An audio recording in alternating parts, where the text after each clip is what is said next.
Mic. Camera. Action. Anyway, it's the fate of the world here. It's the fate of the world. The planet's population is in their hands. Serious stuff. I mean, you think they'd be able to put aside any petty rivalries to save the world? No fucking way. No, I'm not working with this guy. I've been there, done that. Hey, the minute he gets involved, you can kiss goodbye to any finesse because She-Hulk here only knows how to smash. Yeah, Mr. Arson here only knows how to blow shit up. The fact is... And the fact is... No offense. Oh, no offense. This guy's a real arsehole. That's, some bitch in your native tongue. That'd be wanker in your native tongue. You finished blubbering? You sound like a giant tattooed baby. You know what? I'm not listening to this horse shit. I got a job to do. Tell your mom I said hi. Actually, I'll tell her myself. If you ever talk about my mother, I'll put your head through that wall. Secondly, I'll have this job done while you're still putting on your baby oil. Good luck, Slick. That's it. You just reminded me. That's exactly why I hate working with you. It's your voice. It's your nasally, prepubescent Harry Potter voice. Every time you speak, just imagine this for a second. It's like dragging my balls across shattered glass. And it hurts. Well, for me, it's not your voice. It's your face. Your big, stupid face. Looking at it makes me feel like God is projectile vomiting right in my eyes. And it burns. It really burns.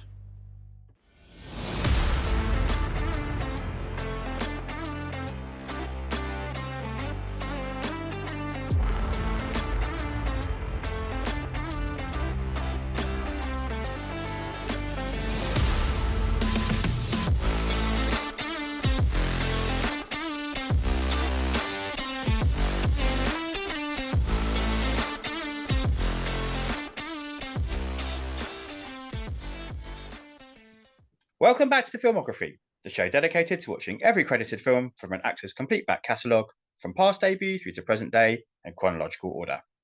Each episode, I'm joined by an esteemed guest, or guests, to watch and discuss the next entry from the focused filmography, and consider how it ranks amidst their career, and whether we can trace any typecasting trends or topic traits or theatrical tics. For episode 40, I'm joined by my very own Huffs and Bores to discuss the 40th big screen appearance of the Stath in Fast and Furious franchise spin-off, Hobbs and Shaw. We watch, you listen, and hopefully watch along too. So, my super guests, thank you very much for coming on. It's the first time you're returning as a duo, as a dynamic duo, of course, since the infamous In the Name of the King. Wow. What a film to follow it up with. Indeed. Yeah. Me and you, Jack, recently did the 200th episode of Spider-Man the Secret Bores. And if that was on my podcast, that would be, very, very closely would follow 1941 on my list of worst fucking films I've ever seen. But it would definitely be on your list if you ever did a top 5 on here, I'm sure. But Jesus Christ, what an experience. The only way's up from there, right? Surely. Hobbs and Shawley. Nice. So before we get into this film specifics, obviously it's a spin-off, it's a presents in the title, which is a bit odd. I've always found it a bit odd. What is the experience you both have with the franchise as a whole? Like, have you seen 1, 2, some, none? Like, where are we coming to this movie in particular for you both? How many are there? 10 plus this one, so 11 in total. Right. Okay. Well, I'll go first and say I can't actually tell you how many I've seen. They all just seem the same to me. I think the last one that I watched probably was the one with the plane in it at the end and the runway, the chasing on the runway. And I'll always remember because it's a great source of hilarity for me. After I watched the film, and I think it had only been out a week maybe, after I watched the film, somebody had taken the time to calculate how long the runway would have had to be to accommodate the chase, and it was something like 27.5 miles. And I laughed and then checked out the franchise. I was just like, no, I can't do this anymore. But yeah, I mean, I think I've seen bits and pieces of the one since, and I can't even remember what number that is, to be quite honest with you. So that's where I am at. But that was number 6, right? Okay. But yeah, they intrigue me. I think they're good fun for what they are. But yeah, I mean, if I've lost track, then God, there's no hope of me coming back. I don't think it's kind of like the Transformers films. They're just there's so many of them. They don't really track from one to the next, apart from some minor plot threads. And yeah, cast come back and cast go away, and one minute they don't like Dwayne Johnson, the next minute they do, and it's like, oh, okay, sure, Hobbs and Shaw, very good. So yeah, that's me. I don't despise them. I don't love them. They are what they are, and quite clearly they have an immense audience, don't they? So what do I know? I mean, to be fair, if the runway in 6 was kind of your jump in the shark moment, to use that common phrase, you probably were best off cutting out then, because it's only got bigger and bigger and bigger since then. So yeah, if that was a stickler for you, I think it was right that you didn't keep coming back. Yeah, but even this film, I was watching this film going, oh, where's this come from? Where's any of this come from? This was about cars. What's this? What is this? They have one Cars and sequence of cars. They have stealing one sequence of DVD cars. players. Oh man. Well, I remember Nitrous. Who remembers Nitrous? That was good, wasn't it? What a time. Now it's spaceships and cyborgs. Brilliant. Cool. Yeah, all right. Oh dear. I guess for me, I've only ever seen one. I think you told me the one I'd seen was 8, which is Jason Statham in a plane saving a baby, Vin Diesel's baby, and Vin Diesel goes bad. Charlize Theron's in it. I can't tell you much more about it other than that. I can't tell you how it ends or what happens. But I'm aware. I've always been kind of aware of them. They were kind of popular in the early 2000s, I think late 90s when they were coming out. I remember Paul Walker from She's All That. That's my focal point. That's my reference for him. First time I saw him on screen. So yeah, and that one I was kind of hardly kind of watching, but I kind of enjoyed it for what it was. It was kind of like turn your brain off, kind of popcorn action movie, and I think that's probably why these are quite popular. It makes me the franchise itself makes me think of things like the Resident Evil franchise, which kind of just get more and more outlandish, and there's a lot of kind of retconning as you know, each installment. Oh well, he's actually still alive because of this and this and that, and you know, and there's a lot of retconning, I believe, in this from what I'm from the IMDb trivia and from what I know, and there's a lot of kind of references I kind of missed because I'm not familiar with the franchise. But I can see why people would enjoy these. I'm getting the feeling that this one kind of steers more into the comedy. See what I did there? Steers. Nice.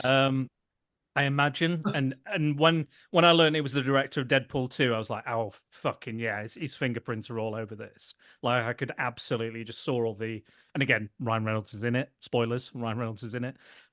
So yeah, I see that, but yeah, it's not I'm not a Cars guy really. So I can see why they would go into more of an espionage kind of spy thriller kind of arena with these stories and into vaguely sci-fi territory as well. It's riffing on a lot of kind of, you know, like G.I. Joe, Mission Impossible. You know, there's a lot of those kind of elements at play here.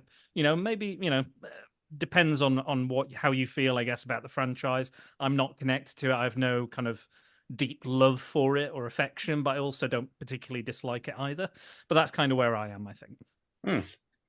I mean, it does kind of, you're right, retconning is a big problem with this franchise, and you just kind of shrug and get on with it, if I'm honest. This guy's dead. No, he's not. This character's a bad guy. No, they're not. That is like every movie. I mean, fuck. Yep.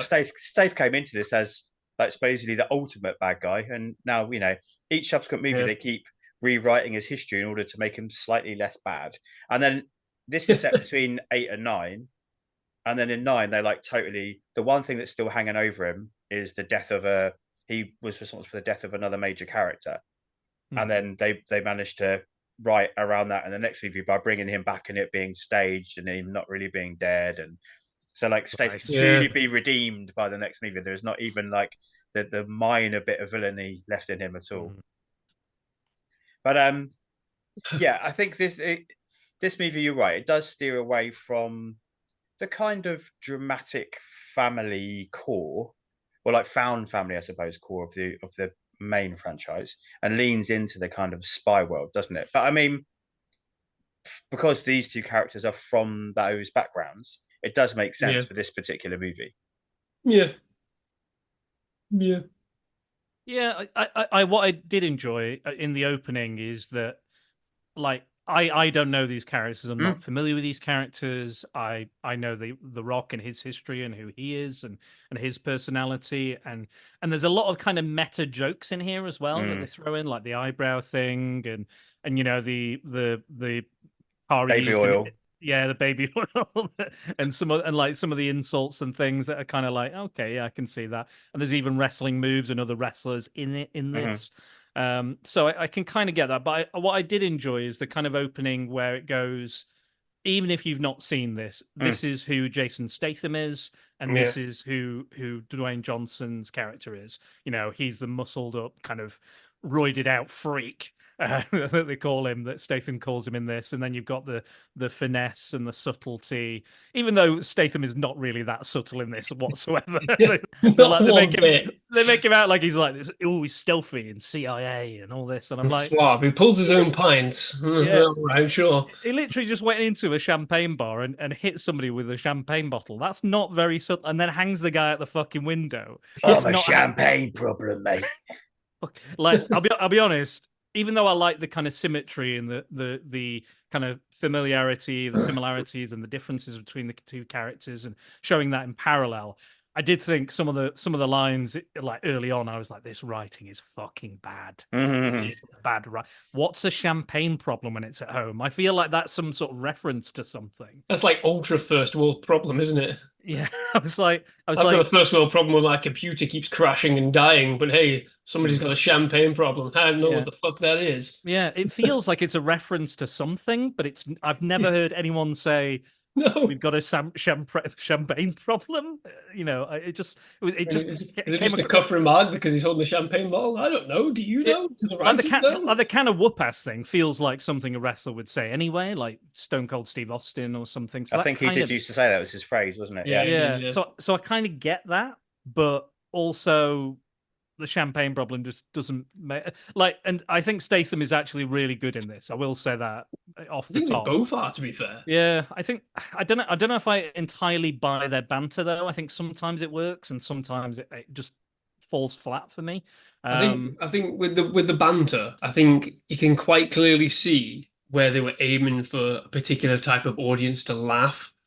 Because it goes on for quite a while, doesn't it? There's long periods where they're just like, there's that bit in The Office where they're just arguing face to face, and the face is just on screen. And I was just thinking, oh, this is great for those knuckleheads just fucking laughing away in the cinema, thinking about the car that they're going to soup up when they go home, and the girlfriend they're going to shout at, and this kind of stuff. But yeah, some of it was a bit overcooked, but then at the same time, you can't really deny like the charisma that they had going. I think that's what wins this film a lot for me, is the charisma is clearly there. They're quite clearly having a good time. And then you have the cherry on top as well with with the villain, as ridiculous he is. Same thing. He's just having a great time. And as a result, I kind of had a good time as well. Yeah. I think that scene you're talking about is very led by the two of them, and obviously it is because it's the two in the scene. But I mean, in terms of the direction of that scene, I think is led by the two of them. I watched quite a few like behind the scenes, and they were doing the script, and then they were allowed to go off and do what they wanted, and to riff and try and improvise. And I think I've never seen them, and I don't know if they exist for us to watch. There's a lot of kind of R-rated humor that was never going to make the cut because they were always aiming for that PG-13.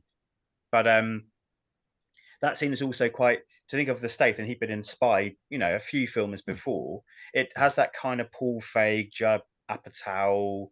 Andy, you were saying about how that goes on and on and on a bit. Like those are the kind of films that it makes me think of, where it's like they keep pushing the joke until it's almost too far and you've gone past it being funny. And that scene feels like that to me. He's even got the turtleneck that he was wearing in Spy actually in that scene. So yeah, I was going to say it does feel like he's kind of riffing on that kind of spy-like humor. It's kind of somewhere between the Deadpool kind of humor and then the spy humor as well. There's some kind of I think sometimes both of them land, those types of humor land, but I think sometimes when they're meshed together, it doesn't always work for me.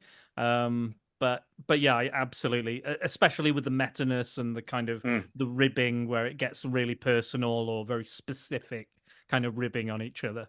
Well, that was one of my key questions I was going to ask you both. Like, who do you think kind of delivers the best? Like, who drops those kind of insults? Who gives the best kind of? Who drops the best lines? Who elicits the most laughs? Not it's a competition, but do you think which of the two of the Rock or the Stath? And I'm just going to call them all the way through, by the way. Which of the two do you think manages that you best? You can't. He's copyrighted it. They'll come through your door. They're in the walls. Oh Christ. I to be quite honest, I'm always a fan of Jason Statham's delivery. I don't know what it is. I think because even when he's doing like sort of like a comedy kind of thing or trying to be, you know, I don't know what it is about it, but it's still dry. But yet you can tell like the flavor that he's trying to get, you know, and I would say that it's the Statham that comes out with the better insults, the better comedy moments in this for me. I think The Rock. Oh God, they're here. They're coming for me. I don't know. I don't know. I'm always a bit iffy with his comedy or his attempts at humor. I don't know what it is, but again, he is a very charismatic guy. I think he gets away with it because of that. But I think with the Statham, just because that dryness, that British dryness, just comes across really well. I think he's got it down to a T perfectly. That sort of delivery and humor. Otherwise, I don't think he would have had the career he's had. To be quite honest with you, I think it really does work. I think The Rock is in a very unusual place. He feels like kind of almost like middle career, like Eddie Murphy. Like he's slowly doing this more family friendly stuff, but then he's more known for being quite edgy and quite like full on and, you know, sweary and more adult in his kind of jokes. Well, that's what he's doing in WWE at the minute. He's Yeah. coming on, he's swearing, he's beating people up, and people are loving it because they love to hate it. And you almost kind of think he needs to go that route in his films. Yeah. To be honest with you, you know, turn to the dark side for a bit, have a bit of fun.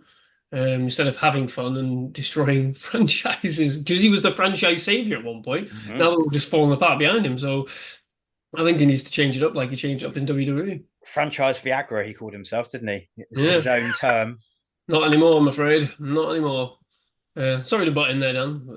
No. I think you're right. Yeah, let's not mention Black Adam because the face of the DC universe, the power structure is going to change, he said, and it fucking well did. James Gunn came in and said, right, fuck all of this shit. We're starting all over again. You nuked it like Fallout. Yeah. Good God. I, to be honest, I didn't particularly mind that film, but the effect it had, you know, on that studio was quite severe. But it was the Dark Universe setup, wasn't it? Look at all this we're going to do. Nothing ever happened. Yeah, bringing back Henry Cavill. No, we're not. You know, all that sort of shit. But that's. I was gonna ask about this because as far as I'm aware, Jack. Again, you've seen all these before, but this was this initial idea, this spin-off. Is this what caused the Vin Diesel The Rock divide? I believe so. I think there was already stirrings and murmurings because of the popularity of The Rock and because of Hobbs. But then the chemistry between Jason Statham and Dwayne Johnson was really good in the other films. And they sort of decided, this, if we're going to do a spin-off, this is the one we're going to do. And I think they announced it towards the end of 8. And then Vin Diesel, you know, rumors, if they are to be believed, wouldn't come out of his set one day and then refused to be on camera with Dwayne Johnson and all this kind of stuff. And that's where the famous, like, working with candy acids came from, and him clearly referring to Vin Diesel. But we know that, like, Tyrese has taken Vin Diesel's side Michelle Rodriguez, I believe, is kind of, she has to pick us on that side of the divide. So Dwayne Johnson does often project this like gentleman of filmmaking, doesn't he? But maybe behind the scenes, he's not always quite like that. I'm not sure. Yeah, it's quite clear he's a man of business. Otherwise, he wouldn't have trademarked his wrestling thing. I mean, he's now on the board of fucking WWE and all this. He's clearly a man of business, and obviously everything that he's done since arguably The Mummy Returns has been to cement that business. So I think that's what it is. I think Vin Diesel perhaps believes he's in the same echelon as that, and maybe threw his dummy out the pram.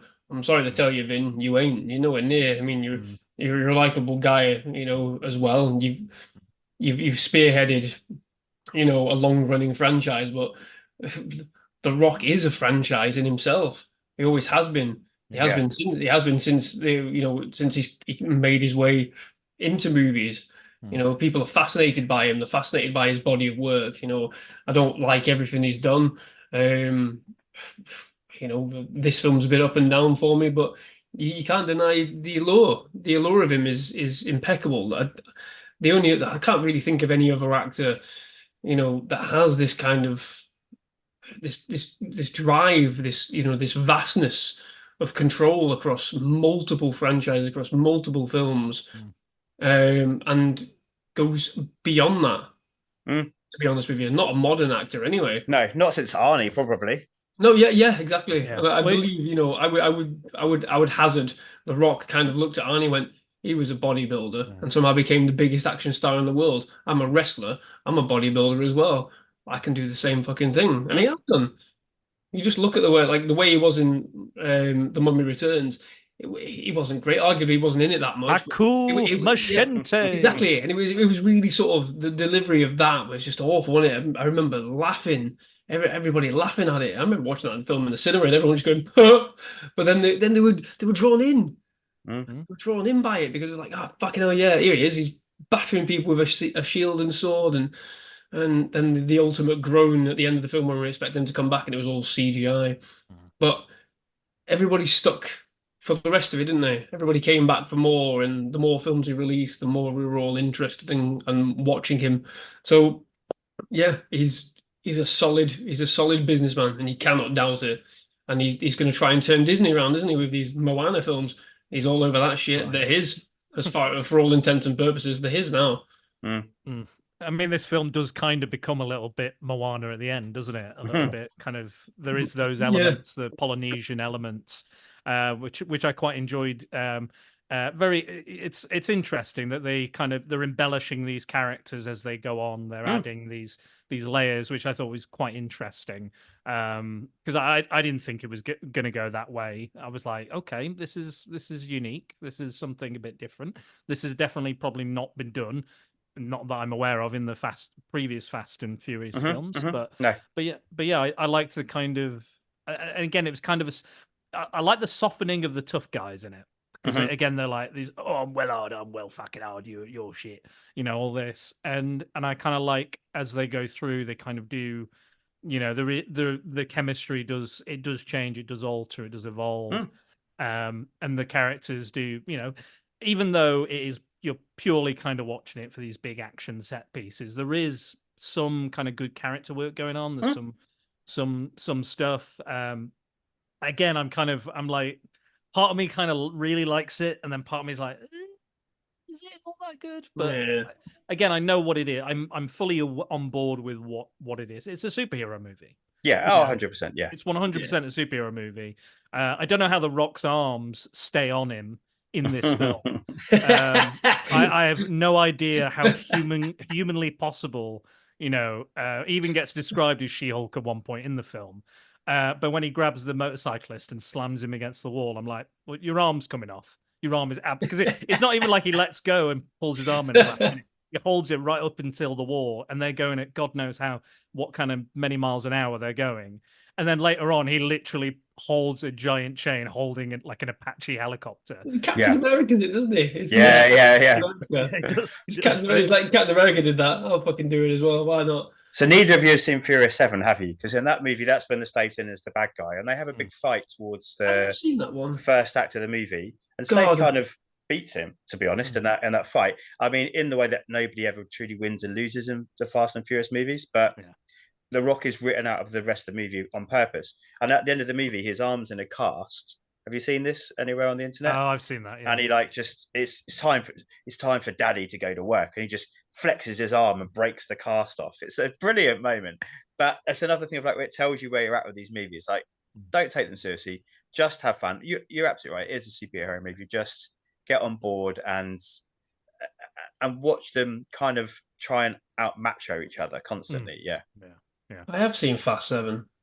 That's the last one with Paul Walker in it, isn't That it? is, yeah. I don't even know which ones I've seen anymore. Yeah, because I remember watching that bit. And it's got parachuting cars.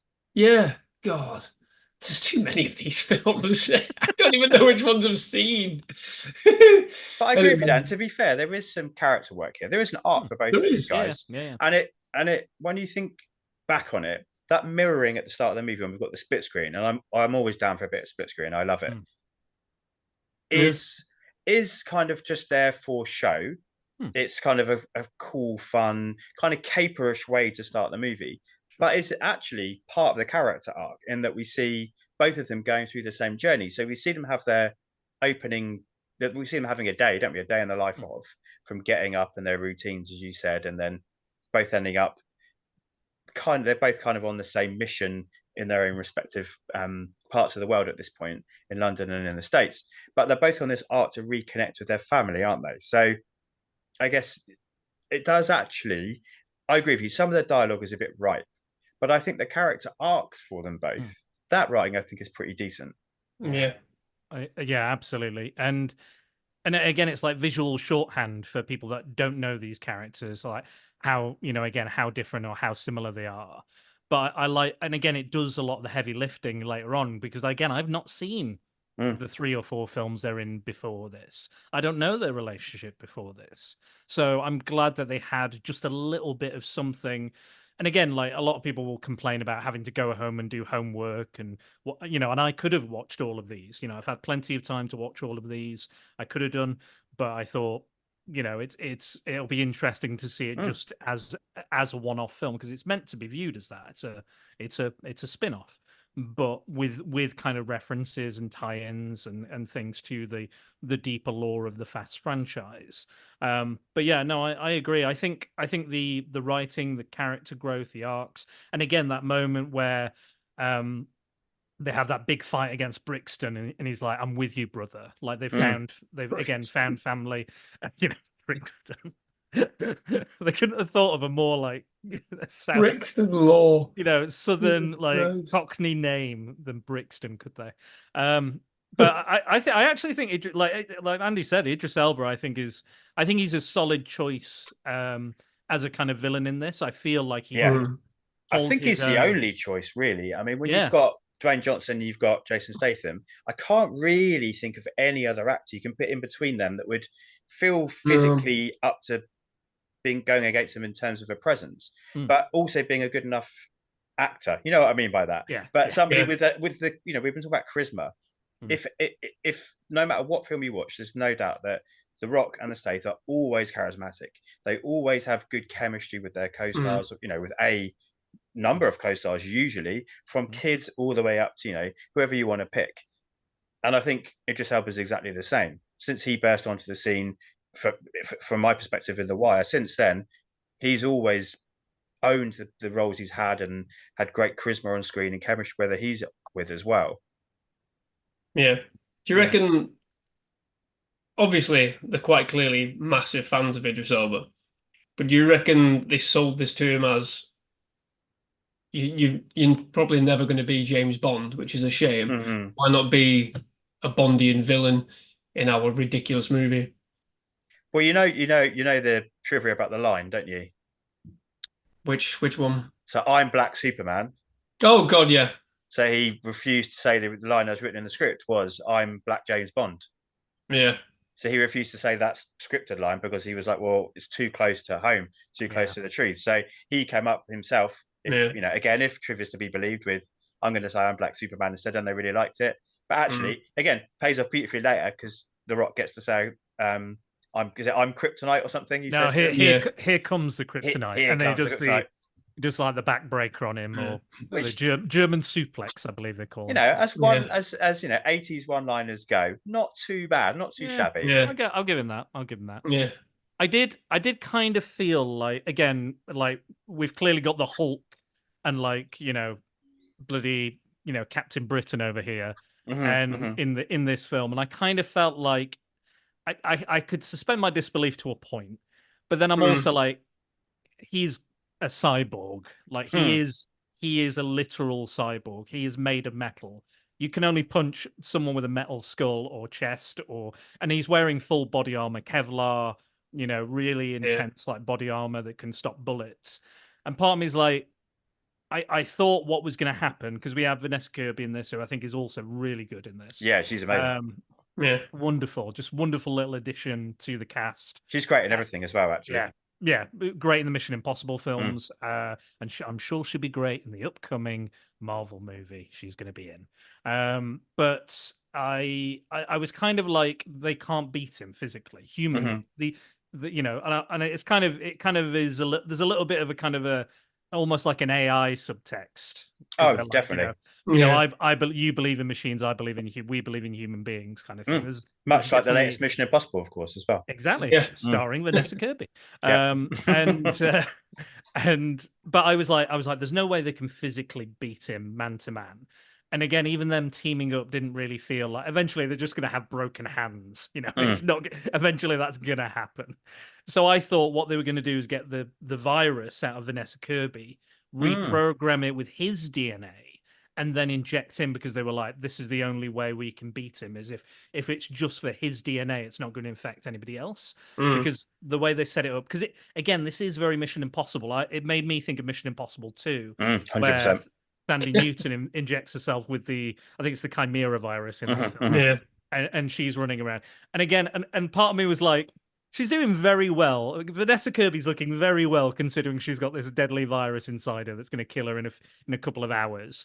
But of course, you can't have her looking like really sick and then have The Rock absolutely cracking onto her and flirting with her big time. You can't have that if she's like, he's taking advantage of a dying woman. Exactly. Like let's bonk, let's kiss, and she's like, you know. So my insides are melting, because that's what I'm supposed to do. Still would. But I thought that was where they were going to go with it. But they kind of just, it felt a little anticlimactic that they just kind of punched him to death a little bit. Yeah, because it was almost like they were building up for it, like quite cleverly. Like, well, we have to focus both of our attacks on him, like to try and weaken him. And I thought they were going to do that very clever thing with it. That they're trying to, they basically blind him by overwhelming force, which is what he's been trying to do the entire movie. And then they, you know, go around him by using some smarts, but no, they do literally just beat him to death. And then that's it. And I get that it's got to be, because these characters are like, we've got to work together, we've got to be a team, we've got to do this. And again, it's kind of part of their journey and understanding each other and stuff. But I kind of was also like, you have just punched this man to death mostly.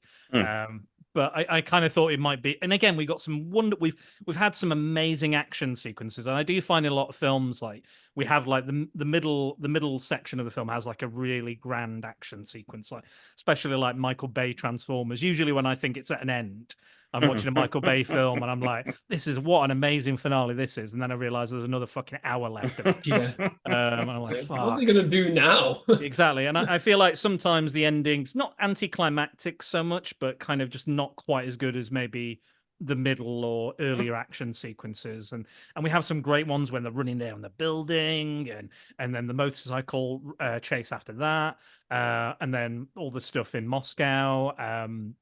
And the Ukraine, which clearly is saying something about Moscow and the Ukraine as well, or maybe I'm just reading into it. But yeah, some really, like, I think the action sequences were fucking superb. I'll be honest, I think they were really, really top tier, and I couldn't take my eyes off them. Visually, very stunning, very interesting, and yeah, huge kind of Mission Impossible inspiration there as well. Yeah, I think that's a bit of a curse of the Fast franchise now. I think since 7, Andy, you referenced the plane sequence in 6. Yeah, it's ridiculous in terms of the length of the runway, but it's a brilliantly choreographed scene. It has almost, I'm sorry if I'm going to offend you here, but I think it has that sense of like being in the plane and out the plane, the geography of those two things and knowing how they relate to one another is really well done. And I always use Return of the Jedi as my yardstick for this. The fact that you've got Luke on the Death Star and you've got the space battle and you've got Down on Endor and you know where everyone is at all times and why it matters and what's affecting what. It's always the yardstick for when people try to do this in any other movies. And I think Fast 6 manages that balance really, really well. Fast 7 does too with its ending, but then Fast 8 and then now this and then onwards. I haven't actually seen Fast X yet, but 8, this and 9, I think you're right. They peak a little bit too early and they sort of have a gradual dip down into not necessarily an unsatisfying climax, but your attention isn't held quite as well as it has done earlier. I'd also just to before I steamroll both of you and don't give you any chance to talk. I think what you're doing, Dan, and what you're backing him up with, Andy, is that you're writing plot, whereas they're writing kind of thematic, aren't they? When you mentioned it, Dan, already, like the whole point is these two have to work together, and they literally, again, talking about bad writing of dialogue, they literally say like, "Oh, how are we going to beat this guy? Teamwork," and then. And people, I can't do an American accent. And people says, The Rock as well. So it's like teamwork and people can beat them. All right, okay. So that's really on the nose. I get it. Thanks. Yeah, family. It's all about family, isn't it? They're not allowed to say family in this one, are they? Because it's not. It's not Fast and Furious. But it's past family, not present family. It's not found family. It's family. Yeah. Refound family. Yeah, absolutely. Yeah. Lost and found family. Yeah. But again, it's not bad. The ending, that finale, that fight. Again, it's very there's a very Zack Snyder like.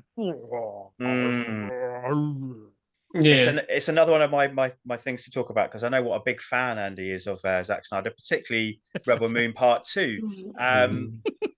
And its use of slow. At least they weren't slow motion farming. Right? At least they weren't doing that. Oh dear. But what do you think, Andy, of this final scene and the use of slow mo and? It served a purpose, didn't it? Let's be honest. I mean, it wasn't overbearing. It wasn't overused. I think they were utilizing it to show how each of them were sort of like, well, if I take a hit, you take a hit, then we can do damage to him. It was kind of like it reminded me of like like a video game sort of sequence where you button mash to a point and then it slows down, so you have to hit, oh shit, I've got to press X here, and if you press the wrong one, then you lose, and kind of felt like that. Event. Yeah, quick time event. That's it. Kind of felt like that. So they were both like getting fucking levered themselves. Then one of them hits that punch and it slows down, and that's up for Jason Statham to press X, and it becomes Dwayne Johnson's turn to press triangle. It felt like that, really. That's kind of how it felt. It was like just slowing it down so the audience can go, oh, hit him now. Oh, yeah, he did. Yeah, I appreciate that. That's good. It was an okay final sort of confrontation. But again, I think it's just overwhelmingly. I think it's just the performances that go alongside it. I don't think the choreography was truly that great. I don't think. Especially in that final sequence, because obviously maybe it was Idris Elba's limitations, maybe, or something, but I don't think they really turned into, either Statham's qualities or abilities, or indeed Dwayne Johnson's. I mean, we get a kick, don't we? And then we get the German suplex. But yeah, I think some of the earlier confrontations with the goons and the henchmen were a lot more entertaining and a lot more well devised than the finale, to be honest. It's something you and I have spoken about a lot, Dan, isn't it? When we did the transporters, actually, the earlier fights, when it's, as you said, Andy, against goons or against henchmen, actually, because they're often stunt people, martial arts stuntsmen, exactly. Those fights are better. Like, actually, I can't think of any Any, actually, I'm just going to stop there. Any Statham movie, really, where the final fight against the big bad is the best one. And this is true here. I mean, I think Idris does have martial arts background, but what I read, and again, I don't know how much research and trivia you two have done, like they had to do the fight in slow motion in order for there was something was going wrong with the effects of the rain or something. It didn't look right on camera. So they were like you would do with your mates, like going like, ooh. Yeah. And like actually acting in slow motion as well as the frame rate being in slow motion. So I wonder if that affected it, that actually it almost took it too far. I don't know. Possibly, yeah, because I think the whole point of action sequences is you start off slow and you build up. You build up your speed as you learn the choreography. And to do that in reverse, well, not necessarily in reverse, but start off slow, probably try and speed it up and then go, it's not working, slow it right down. You almost edge on the side where it starts feeling forced then. Comedic as well. Yeah, exactly. It was. I mean, I did.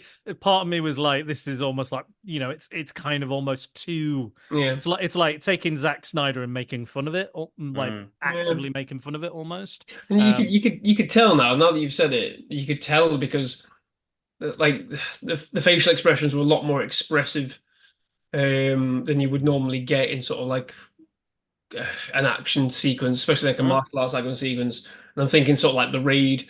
The only expression they have in those films is pain, and then performers trying to catch their breath in between doing movements and whatever.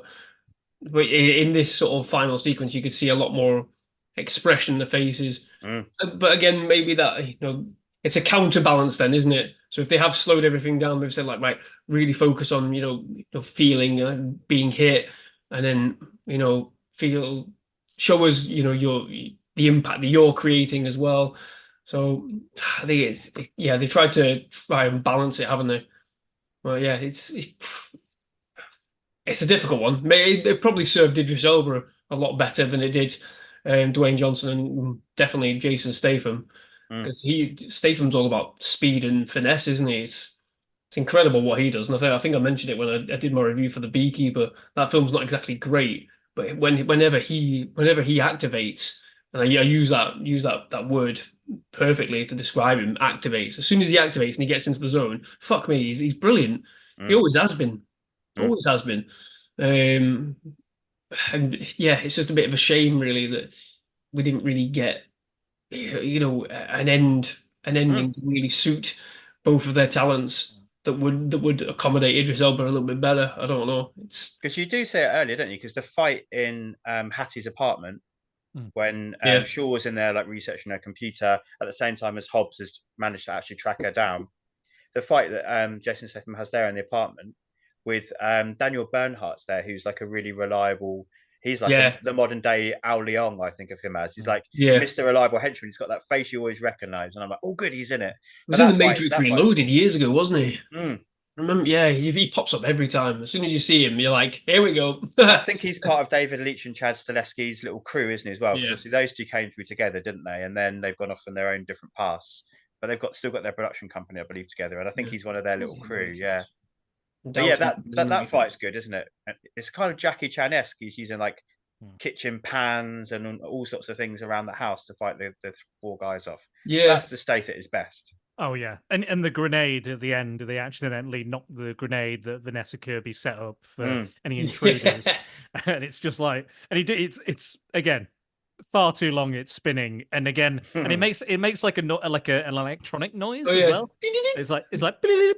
And I'm like, I don't think that's how. When he puts the pin back in, like, and I'm like, I don't think that's how grenades work. I'm pretty sure that's to ensure that the audience are aware that it's been deactivated. Because God help us if we weren't sure that the grenade had been deactivated.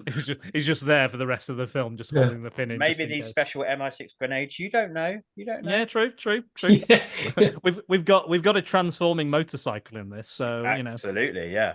So maybe yes, we do, and we know. And then we've got the rappel lines that shot from the roof into the people. Yeah, good lord, I don't understand any of this. None of it makes sense. We got a little bit of the tone there, Andy. Come on, unleash on the transforming bike. It's just this. it's difficult, really, isn't it? It's just, again, the suspension of disbelief. Like, it was just, I saw it and I went, "Oh, give me a fucking break!" It's like, come on, do something a bit more creative than the bike morphing underneath the fucking truck or whatever it is it does. I was like, come on, I can buy these cybernetically enhanced and things like that. I'll take it, but having a bike that can do everything as well. Come on, like, Because it's like it's a bit like Mjolnir or something, isn't it? Like or it's like it's yeah, coded to him, like it drives back to him by itself, doesn't it? And it yeah, transforms. And I think they even use the like do do do do do do noise, don't they? When it's I think they morphing and do. changing. yeah. Their It's own just like kind of tweaked version of it, maybe. Yeah. And Andy, can you do the Transformer noise for us? Because I know you Well, do. you want the proper. You're always great at the noises. You're always great at the noises. I quite like the symbiotic relationship he had with it. Like I thought that was quite an interesting idea. Again, it felt very GI Joe. Like even his That's outfit. it. Yeah, it reminded me of the fucking GI Joe films where everything was just ridiculous for the point of Again, it. another franchise The Rock tried to save. Yes, he did. Yeah, exactly. Yeah, yeah. God, it's like seven degrees of rock. But yeah, the bike was just a little bit, just a bit too on the nose. Like, all right, so the bike can, yeah, okay, whatever. But none of the other bikes do that though. Like, not. Yeah. They get like just shot up and then they're dead. Yeah, leave the goons. The goons don't get the smart bike. So only Idris Elba. He's the Bond villain. And the organization's quite Bondish as well, isn't it? Etion, isn't it? It's very kind of Spectre. Or I watched. I was a big fan of Orphan Black. It reminded me of like the Dyad group in Orphan Black as well. But this sense of like this overarching like evil corporation. But who is running Etion? Is it someone? Is it AI? It's an interesting. I mean, they're brave is not the right word, but they're confident enough to leave that open, which I think is quite interesting. Yeah, I mean, considering I've not seen anything recently. Obviously, I've done a bit of reading into sequel potential. Has that been revealed, or is it still in the ether? As far as I haven't seen X, but it's not. I don't think it's revealed in 9 that I can remember, because of course it could be Charlize Theron's Cypher from because she's still kicking about. There was rumors that they wanted Keanu Reeves for this, and he was interested. And whether he was going to end up playing this character down the line, I don't know, because it has that kind of like Charlie's Angels. It's almost got that kind of like the voice at the end of the phone line, hasn't it, as well? Yeah. I don't know, but like I said, I haven't seen X, but I believe if there is another spin-off, it's going to be called Hobbs and Reyes, which I think is the character from that Jason Momoa plays in Fast X, which, what you mean he doesn't die in that movie and he ends up as a good guy by the end? Surely not. Wow. We can't have bad guys anymore, can we? Well, he's the son of the bad guy in 5. Right. Yeah.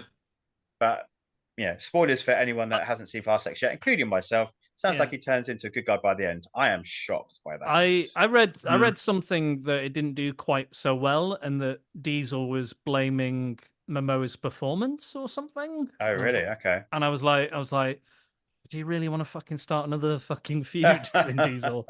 Really?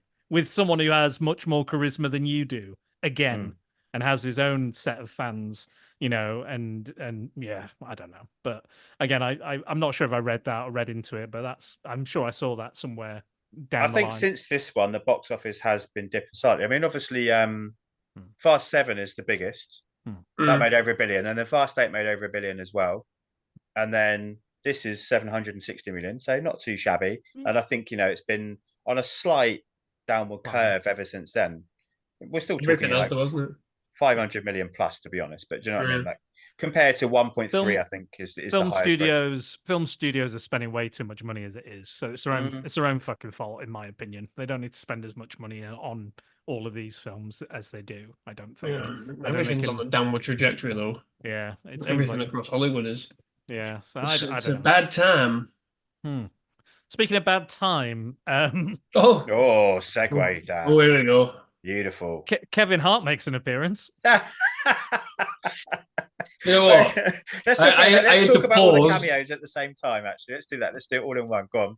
I had to pause and leave for a minute because I just went, oh, fuck's sake, that kind of thing. I was like, of course. Why did I not see it coming? Should have seen it coming.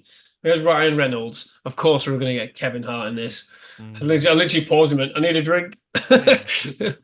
I was kind of like, fucking hell, he's in everything with him. Like, are they really that good a comedy duo? Not that I saw him in Jumanji, their Jumanji film, which was fine. I didn't hate it, but again, I was mostly, I think, watching that for Jack Black, mostly in his role in it. But really, I was just like, yeah, that as well. I mean, I do want to talk about Isa Gonzalez in this. If we're talking about very beautiful women. My God, cameos, not beautiful women.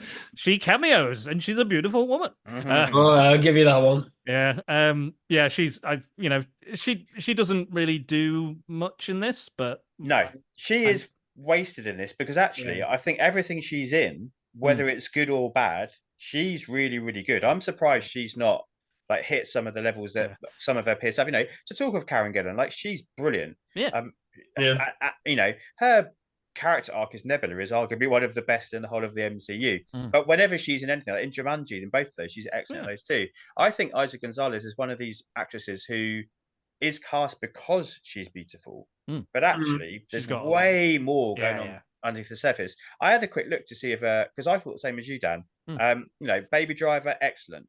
Good movie, she's great in it. Bloodshot, fucking awful film, but she's good in it. Yeah. Ambulance, decent movie, and she's bloody great in it as well. So there's others, but they're the ones which stand out. She's in Godzilla versus Kong as well. But again, Bloodshot stars Vin Diesel, and it's all connected. It's all connected. I agree. I think she's excellent because she is another one who fills the screen with presence, with charisma. It's a very slight role in this, but she's memorable because she holds her own in her few scenes that she has next to the Stath.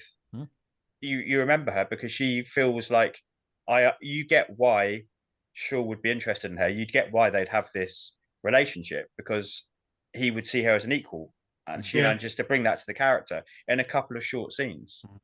Yeah, I thought she was great. She did what she needed to do. She was the exposition machine. She armed them. She told them where to go and how to get in, and then they go. And then you have that really fun action sequence in the hallway where the Rock takes out this giant guy in like a second, and then stays struggling with all these guys, and then can't get through the door, which I quite enjoyed that sequence. That's almost like a reverse, isn't it? Because the big guy feels like a transporter scene.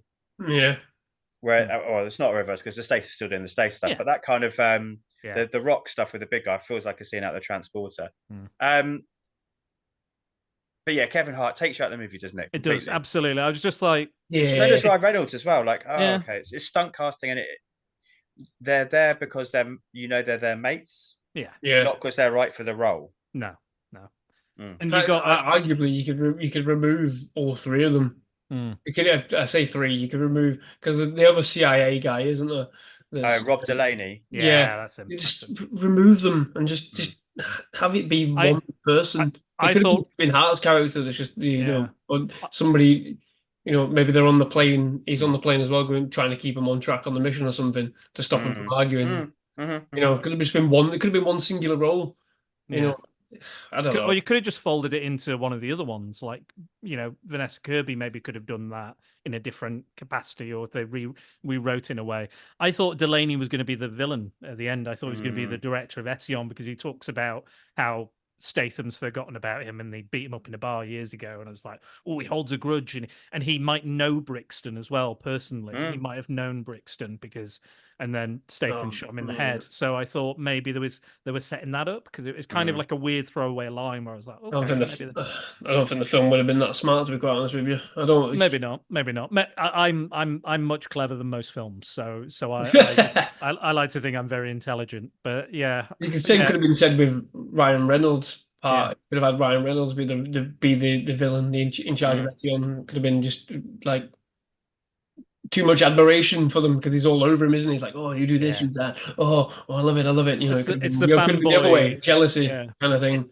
It's the Agent Coulson Captain America fanboy thing, isn't it? That's Yeah. what it is. It's like, oh, look at my Samoan tattoo, and he's like, oh God, what are you Yeah, doing? exactly. Like it could have been just some weird fucking hero worship or something. But again, the film's not clever enough to do that. Yeah. And to the point where, like you said, at the moment it's unresolved. Will it be resolved if they're going with Momoa and Dwayne? Like, will it be resolved, or is that just gonna are they just gonna move on from it like they have done with so many other plot threads in these films? Yeah, it's a great question. I mean, all will be revealed, right? I don't think so. Obviously, the Stath is back into the main franchise. He's come back in Fast X. I don't think The Rock's going to come back by the sounds of it. Or if he, I mean, I guess they're saying 11 is the last one. So whether they managed, they get him in just for a cameo or in 2 parts. No, well, I think it was supposed to be X and 11 was the 2 parts, but now they're saying they're 2 separate movies, but it's still going to be the end. Right. We'll see, right? Yeah. So it's a great question. I don't know. So I guess that the hope I assume would be that they carry on down that path with The Rock with his Viagra franchise abilities. That he would be able to just carry on, and then maybe they could keep this Etion thing going. I mean, I don't know. I was just trying to think whether I even really. That big pause is me thinking, do I even really care? And I don't think I do. No, like, that's the other fundamental thing, isn't it? Like, it's not really that. It's not really that interesting a villain sort of franchise, is it? Like the reveal at the end of it, like being loads of operators in this room, I kind of went, "Oh God, it's just another variant of Spectre, isn't it?" And nobody gives a fuck. It's like it's just another generic. It's just another generic organization in the history of generic organizations. It sounded interesting, like the ideas that they're talking about, like the kind of the death cult and having to evolve humanity, and believing that, and this technological death cult. That's interesting, but we don't ever really kind of get a chance to explore it. We hear like Brixton talk about stuff, and we have that Russian scientist with his giant flamethrower, the biggest flamethrower I've ever seen in my life. All of that. There was something there to explore, but I guess they were probably like, we'll save it for another movie. We've got enough to handle. But yeah, there was stuff there I could have done a bit more with. Like, why? Like, okay, they're going to kill all the weak people, but why don't they just upgrade all the weak people to being cyborgs? It didn't quite. Oh, we've got to kill everybody, but then we're still going to make them into cyborgs to make them stronger. Like, what? Yeah. Like, that doesn't make sense to me. If they're weak, kill them, and then the strong will survive anyway without the cyborg enhancements. But then I just think, why not just?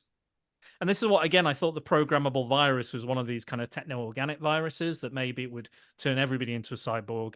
I'm watching X-Men 97, as you all know, so there's a kind of a similar thing in that. So I was kind of like, I don't know if it's maybe that kind of thing. And because they talked about it as being programmable and like DNA. And then there's a kind of a throwaway joke at the end when Ryan Reynolds comes back. I think it's a post-credits. And it's like, oh, there's another virus. But then they don't really take it seriously. I'm like, what the fuck is this? And then he ruins Game of Thrones for people as well. Bizarre. Like, I like Ryan Reynolds. That's a data joke already. Do you know what I mean? Yeah, awful. Any of those kind of jokes, I think just anytime they do try to do something that's contemporary and current, it's just such a bad idea because it's going to date so quickly. I can't think what I was watching the day, and there's like it may have been another Stath movie, I can't think, but there's like they reference Adele, and you just think, oh, it's like it's now. So like you think it's funny now, but it's not in 5 years. It's definitely not in 20 years. But I think we've been talking about Mission Impossible all the way through, and there are massive parallels. I think you're right. Mission Impossible 2, and actually the latest one, Dead Reckoning. But I think that's where the writing of this again really shows to be. It's just written to be a cool moment or something fun, or to just to get to the next scene. Whereas in Mission Impossible, they're all written well. Even what most people think is the weakest, Mission Impossible 2, it's still got good writing held behind it. And the rabbits fit in MI3 is clever. Like, we never know what that is, and they play that into the plot. Like in Dead Reckoning, I care about where that movie ends and where it's going to pick up, and how that AI plot is going to be unveiled.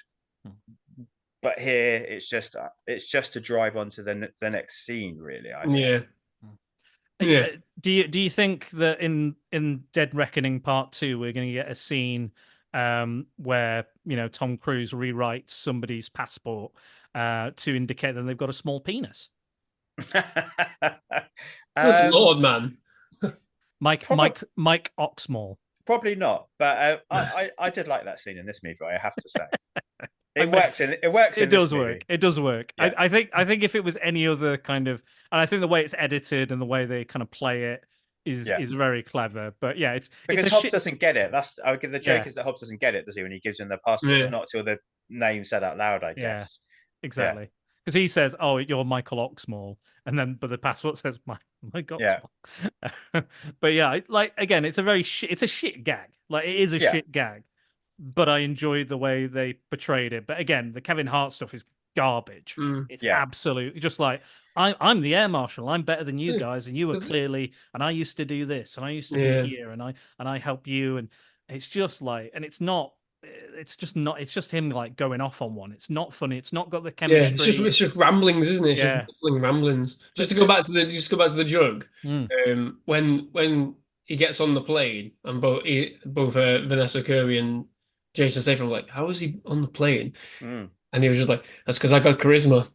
Like, that tickled me more than the actual joke preceding, because I was like, "Yeah, I'll have it. I'll have that." Like, he just somehow waffled his way out of it by pure charisma. I was like, "Yeah, I'll have it," because you've been doing that your entire career. It's brilliant. It's superb. Yeah, it's bang on the money. But yeah, with Kevin Hart, I zoned out. Like I said, I paused as soon as he turned around. I paused it. I went, "Oh, I need a minute." So I went and got a drink, came back, put it back on, and I was like, God, I have no idea what he's just talking about. No idea what's going on. I don't care. Is it going to change the plot? And funnily enough, it didn't really. Did it? I mean, there's that bit where he's in the toilet, but I wasn't listening then. He just helped them to get from Moscow to Samoa, didn't he? That's it. Yeah, but it's just a plot device, isn't it? But that could have been anybody else. That could have been, agreed. That could have been Isa Gonzalez again. She could have done this.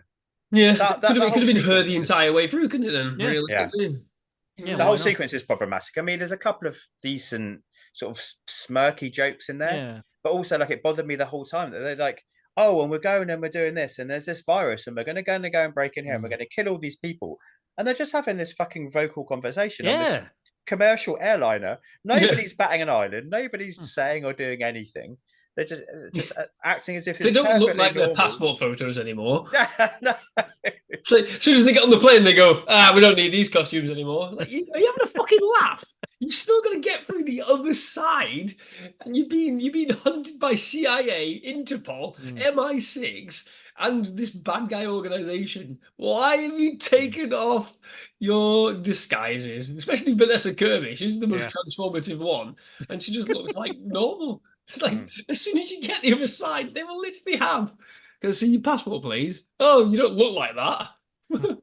Is nobody going to notice on the plane when they "Oh, I better put my wig back on. Put my little beanie back on." Yeah, fuck off. I think it's just another one of these, like, it references quite a few films, doesn't it? We've mentioned all the spy stuff, but it's clearly inspired by Tango and Cash. It's inspired by Bad Boys and the bickering banter they have in that. This felt like a Rush Hour. Like, Rush Hour has a couple of good moments set on planes between Jackie Chan and Chris Tucker where they're actually well judged and well balanced. And I think, again, it's trying to reference those, it's trying to play on these, riff on these things, isn't it? But they didn't quite get it right here, unfortunately. No, not at all. But hey, at least they sat on a plane and not around a table, because I'm sick to death of people sat at tables discussing things like Rebel Moon Part 2. Oh yeah, that scene is atrocious. Egregious. Let's just stop the plot for 20 minutes while each person has a 3-minute flashback sequence. What the fuck are you doing? Yeah. Where one character forces them to do it. Tell me your story. I don't want to. Tell it anyway. All right then. Release the Snyder cut of Rebel Moon. Well, we're going to get it. He will. He will. I know he will. Which means I know he will. Let's face it, baby. You're gonna get more reviews.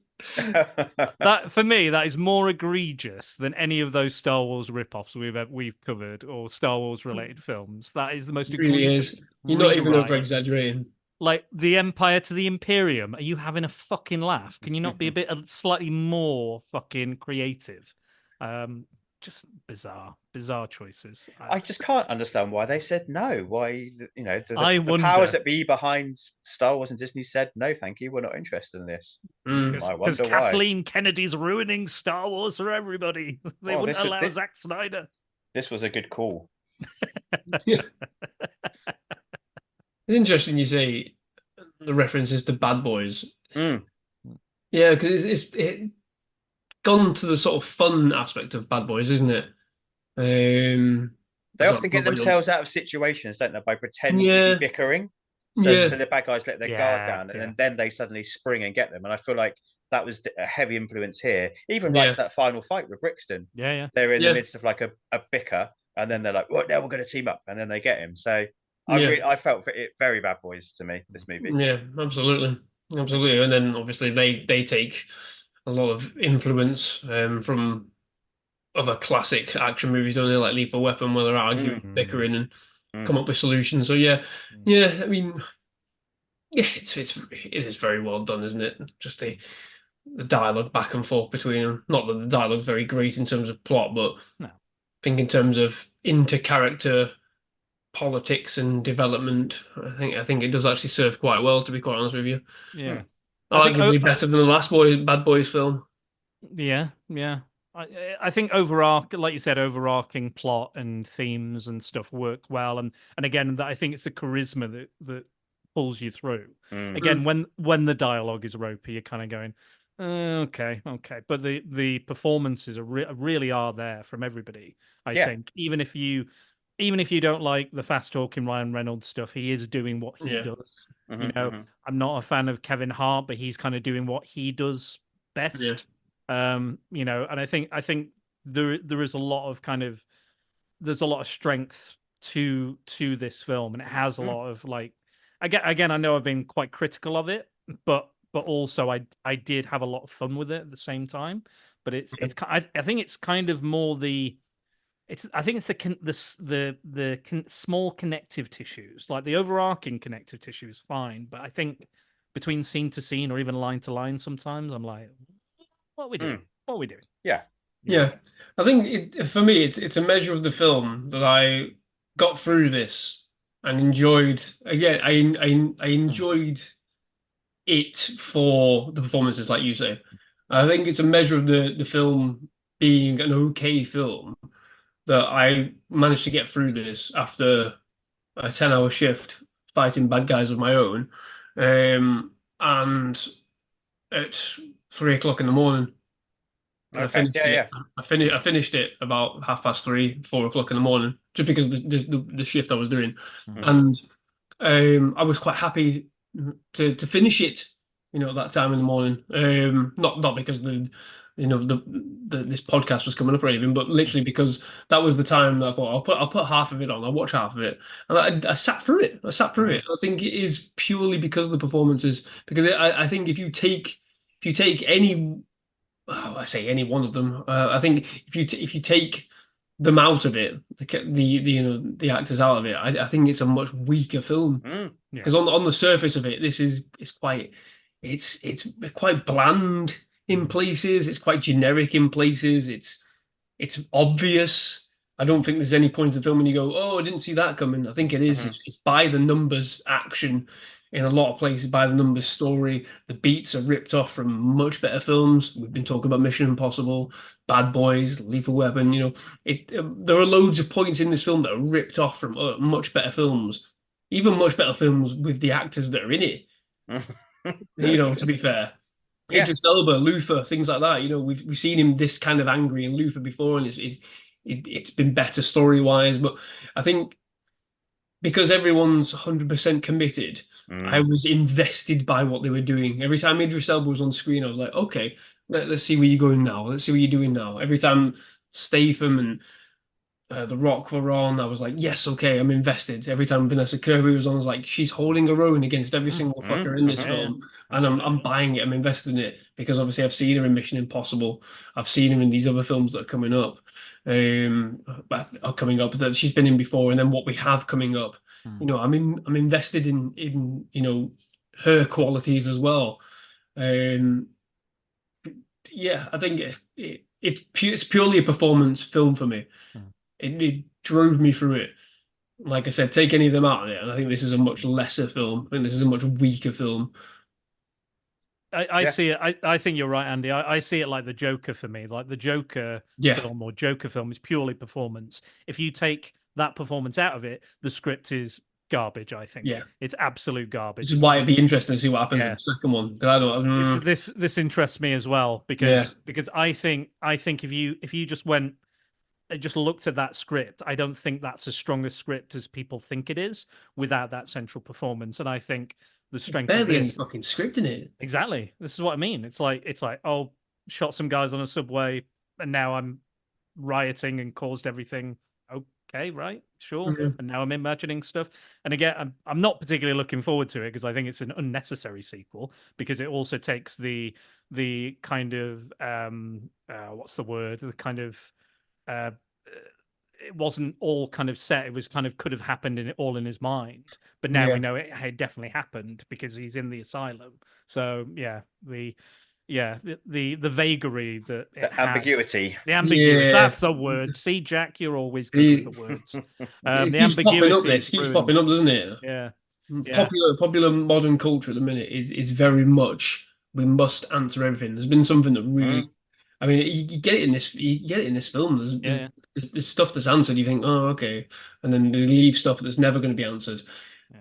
But it's happening with everything, dare I say. So one of the things that happened recently that's just really, really pissed me off is it's Star Trek Discovery revealed what a species called the Breen look like, and in DS9, Deep Space Nine for the uninitiated.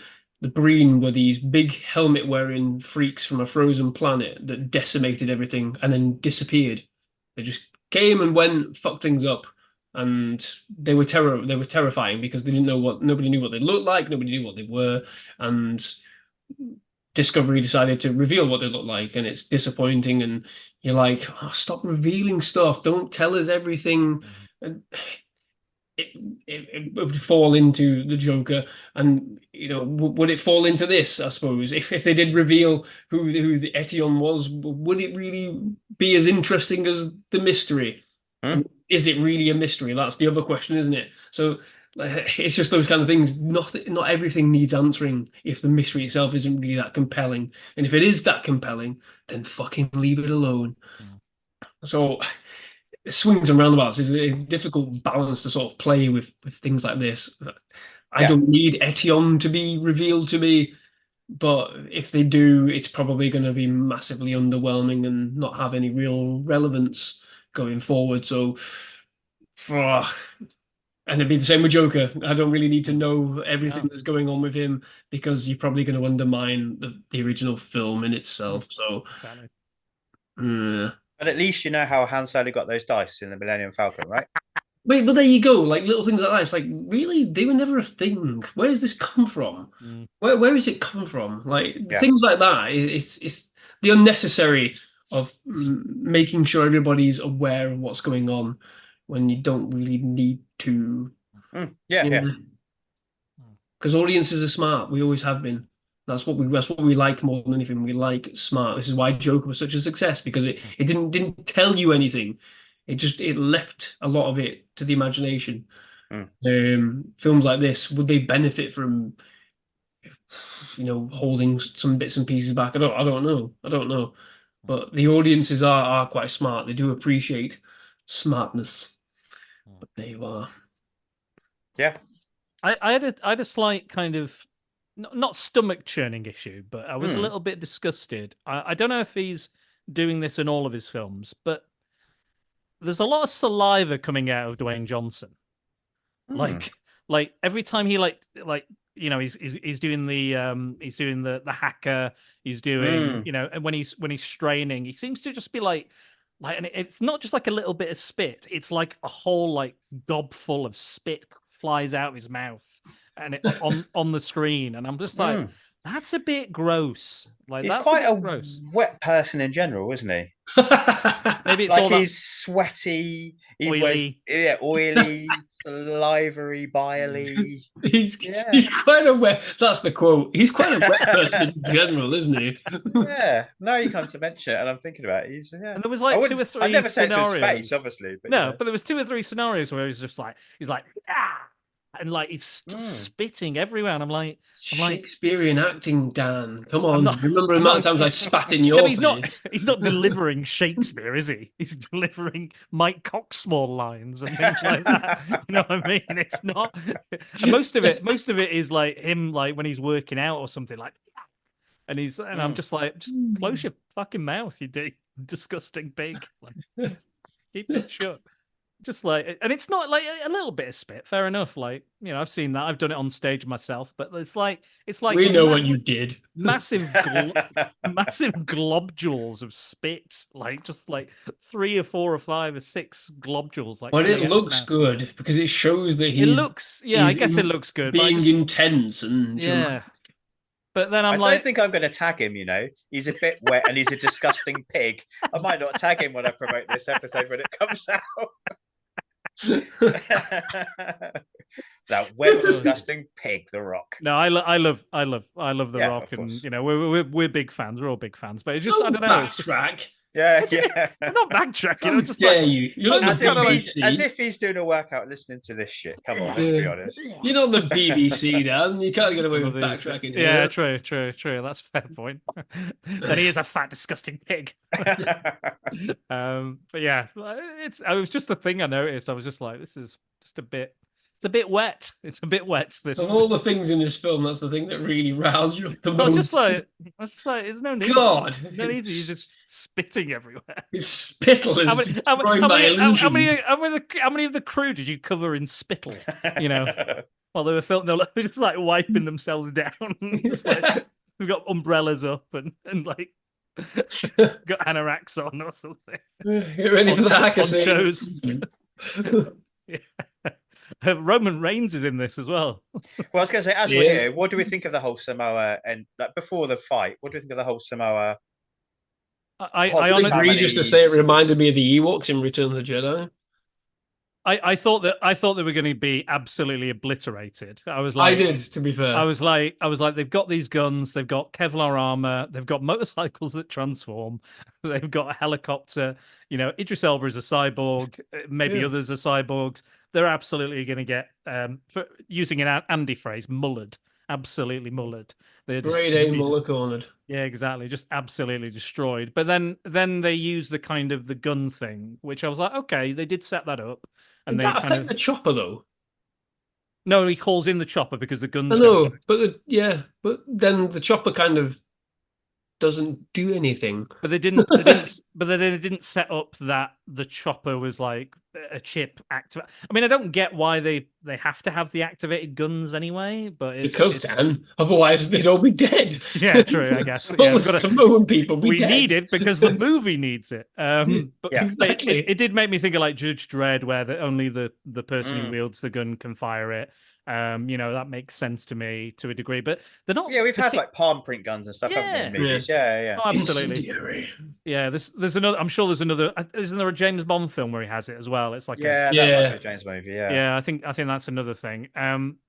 But yeah, I mean, I liked it. It was nice to kind of explore that culture, but I also don't know why they go to him, his brother, because I'm like.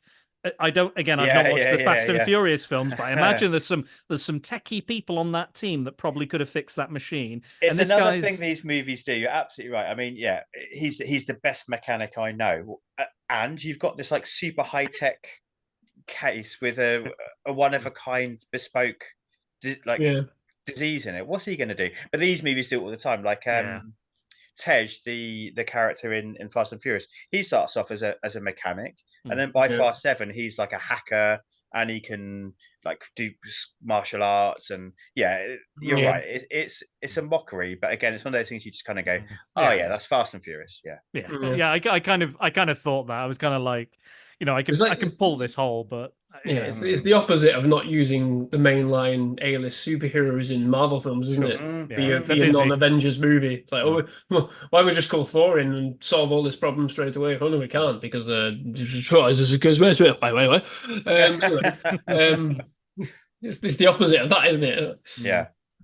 I think there's another term you often use, Andy, and it's windy. I think a lot of it is a little bit windy. It's just a bit windy, isn't it? It's a bit windy. A bit wet. It's a bit wet, and it's a bit windy. Right, so we've got two out of the major sort of weather phenomenon here. Okay, what more have we got? Well, this scene does go from night to day in about 3 seconds. I was going to say that. It does the Michael Bay. Yeah, like that. Pitch black, and all of a sudden, look at this wonderful sunshine. It's classic Michael Bay, that, isn't it? He does it all the time as well. Yeah, I do like this scene. I think it's fun. I think like you say, the tech versus kind of wooden sticks. I don't know what to call. I'm sorry, I don't know what they're called. Like the traditional. I think it's cool, and Samoan weaponry. Whatever. Absolutely, yeah. And we have like almost like A-team style. Like they stand around coming up the plan, and it's like you can almost see Hannibal there with a cigar, like at level when the band comes together, and we get the montage as they're setting all up and digging and putting posts in, and I think it's got some nice touches, this final scene, and that's when it comes a bit more classic Fast and Furious, when you get the 5 cars like linked together to pull down the helicopter, and then as you said, we get that Dwayne Johnson doing the old Captain America, like holding it back just with his muscles. It's all kind of silly and fun, I think. Also, speaking of the Rock's arms again, when they're doing that free fall sequence, which I really enjoyed, he jumps down that wire, and I'm like, your arm would be in fucking shreds. Oh yeah, he's just holding on to the wire. Just holding on. And he's like, and like Jason Statham was like, yeah, I'll fucking take the lift actually, because my arm would be destroyed. And he even makes like a Hulk smash kind of like roar at the end as he goes through the kind of canopy. But I was like, you can't just do that with your bare arm. It's not possible. It's not humanly possible. But again, this is the Fast and the Furious franchise, so I guess it's okay. In the movie before, the standout scene was the two of them are in prison together, and they break out of prison. It's all been orchestrated by Kurt Russell's CIA agent. So if you didn't want to watch the ones before, knowing Kurt Russell was in it might help Dan. And in that one, the prison guards are firing rubber bullets at Hobbs, and he literally is like Superman. He is like Black Adam, and that they are just bouncing off him like they're Nerf bullets. They're just like dung dung dung dung dung. So I think again, like it's kind of, as somebody who's been watching the whole franchise, it's kind of set up for you to the world. Yeah, absolutely. Like, of course, Hobbs can do that because you can just bounce bullets off him, and that's where that balance, as you said, in the corridor fight between Hobbs and Shaw. Again, it's introduced in that first prison fight. Like Jason Statham's like a parkour ninja warrior, bouncing around and fighting people off, and whereas Hobbs is just stomping around like the Hulk, smashing people. And we do get that in this movie as well, don't we? Hobbs is all about the kind of power and smashing. And Shaw is all about the kind of martial skill and, as you said, stealth. And so it's silly, but it's all just kind of part and parcel of the franchise. And you know where there's so many jokes about how unstealthy the Rock is. He's like, look at you, you're not. There's nothing finesse or stealthy about you. You're a monster. You're this machine, which I still quite enjoy because it is ludicrous that he's a CIA agent. Got a small head. But yeah, I think that again, it's absolutely ludicrous. But I think again, you have to embrace the ludicrousness of this, or you're not going to enjoy it. Because again, even though I'm poking holes in it, I'm still I was still on board and still kind of And by the end of it, I was like, come on, guys, you can do it, you can beat him, kind of thing. I was fully on board with the characters and with them and wanting them to succeed. So, but yeah, that kind of train of cars is quite funny. And then like Andy says, I've got to hit the nitrous. That's part of the franchise. Got to hit the nitrous. I was waiting for it the entire film. I was like, God damn it! So at some point, somebody's going to activate it, and then all 5 of them did it in one go. And I was like, well, okay, there we go. That's fine. I'll have that. Yeah. I also don't know what Idris Elba was doing that made the helicopter go up when the other guy couldn't do it. Oh right, yeah, because he kills the pilot, yeah, doesn't he? Like, Yeah. get out. I think that might. I think in the trivia, I think that might be the director. I think maybe I can't remember. Okay. But yeah, he just all of a sudden's like, no, we can go higher actually quite easily. I don't know if that's this cyborg strength or something, but yeah, all of a sudden it's just like, let me do it. We can do it. And again, it's not like it's not like his bike or it's kind of a symbiotic thing. It's just gone. I can do it, and that's it. But I did enjoy that action sequence because it is just again just completely ludicrous. Yeah. You need some car stuff in it, right? We do have the McLaren bike chase earlier, don't we? But this is the most franchisey friendly scene, I think, in the movie, really. Yeah. And you get that when they're coming out of the Moscow base as well. You get that kind of they're in the truck and they're in the car and it's all collapsing behind them and he's chasing them, which I think again was really good. I quite like the bit where I love that kind of, you know, the Indiana Jones bit where the rotor's coming around. He's gonna get the German guy. They have that moment where the kind of tower, the kind of nuclear generator tower, they both kind of go like that, and he's like, "What?" and like looks behind him, and it all falls on top of him. So I love that little moment was fun because I always enjoy that when the villain doesn't quite know what's coming, and then they get absolutely obliterated. But yeah, that was again another cool action sequence. And that torture sequence again. There was a lot of spitting in the torture sequence. A lot of that. Oh, yeah. It's coming at you, and again, and I mean, a lot of wetness. I was like, you're being electrocuted. Don't get any wetter. It's only going to be worse. Yeah. So much pain. I'm just imagining like because Jason Statham sat right directly in front of him, very close, and I'm just like imagine him just go like spat in the face every take. Good Lord. And that was very like Lethal Weapon or very Shane Black, wasn't it? That scene actually made me think of Kiss Kiss Bang Bang, which is another movie I think this is in debt to. And they wanted Shane Black, didn't they, as one of the early choices as director for this, I think, before David Leitch got the job. So I could have seen that as well. Yeah, absolutely. And I like at the end, you know, you've got a little moment between the two of them just before the Brixton fight, I think, where you know, everyone's talking amongst themselves in the little trio. Vanessa Kirby at this point is kind of out the movie, isn't she? Because she's having a blood transfusion, which is totally fair that she needs to have a little bit of a sit down and a rest. They do make her kind of transportable though, because they make her mobile. But it is affecting her energy levels, which you would imagine would definitely happen. But there's a moment where they're like finishing each other's sentences, and again, I thought like actually that's a nice little shorthand as well. If we all understand that. I think that section is handled quite well too. Yeah. And then we're out. I mean, I think although there's like about 17 end credit scenes, all of them shit. None of them had anything at all. It's quite a quick out for this kind of movie. It's like the big fight, and then it's like the end. I sort of forgotten. I was quite surprised. But I like that because it is kind of calling back to those kind of action movies because they did when the villain was dead. That's when the movie ended. A lot of the time it would just be it's just like credits, roll credits. Yeah. You know, I remember when we did me and Rasheen did Hollow Man. Like the second he's dead, Kevin Bacon, the credits roll. That's it. They walk out of the burning building. That's it. You know, and you're like, oh. And it's not necessarily abrupt, but it kind of that's just the way it used to be. It used to be like, well, that's the end point of that story. You don't need to. I think it's like the three of them, and there's the sun behind them or something. It's like a sunset. Yeah, again, like very kind of Last Crusade or very like Jackie Chan. Actually, I watched quite a few Jackie Chan movies this year, as you know. Quite like a lot of his police stories are like, as you said, I fought 3 bad guys. They're all dead. End. Yeah. What more do you want from me? Yeah, exactly. Yeah, absolutely. That was the film. Shut up. You know. Yeah. What more do you want? I'm expecting after credits cameos. Go fuck yourself. Yeah. Well, I mean, Jackie Chan, you'd see a lot of him falling over and hurting himself. A lot of outtakes, mostly in the credits. I would have rather some outtakes. There must have been some good outtakes of this over the end credits, rather than the shitty scenes we get. Because we get 2 Ryan Reynolds. Yeah. What else? We do get something else as well, don't we? We get Shaw and we get Hattie and Deckard going to see Helen Mirren in prison, don't we? Yeah. Giving her the cake. Yeah. It's a really bizarre moment, isn't it, in the film? Yeah. I guess it's referenced earlier, isn't it? When she says that my wish would be to see the two of you reconcile. I knew that was coming. That was coming. That was it was too specific to not be a setup. Yeah. But also like there's a lot of like very coincidental shit going on again with this, and I guess it's probably, you know, like she happens to be working for the CIA, you know, the MI6. She happens to be on this mission.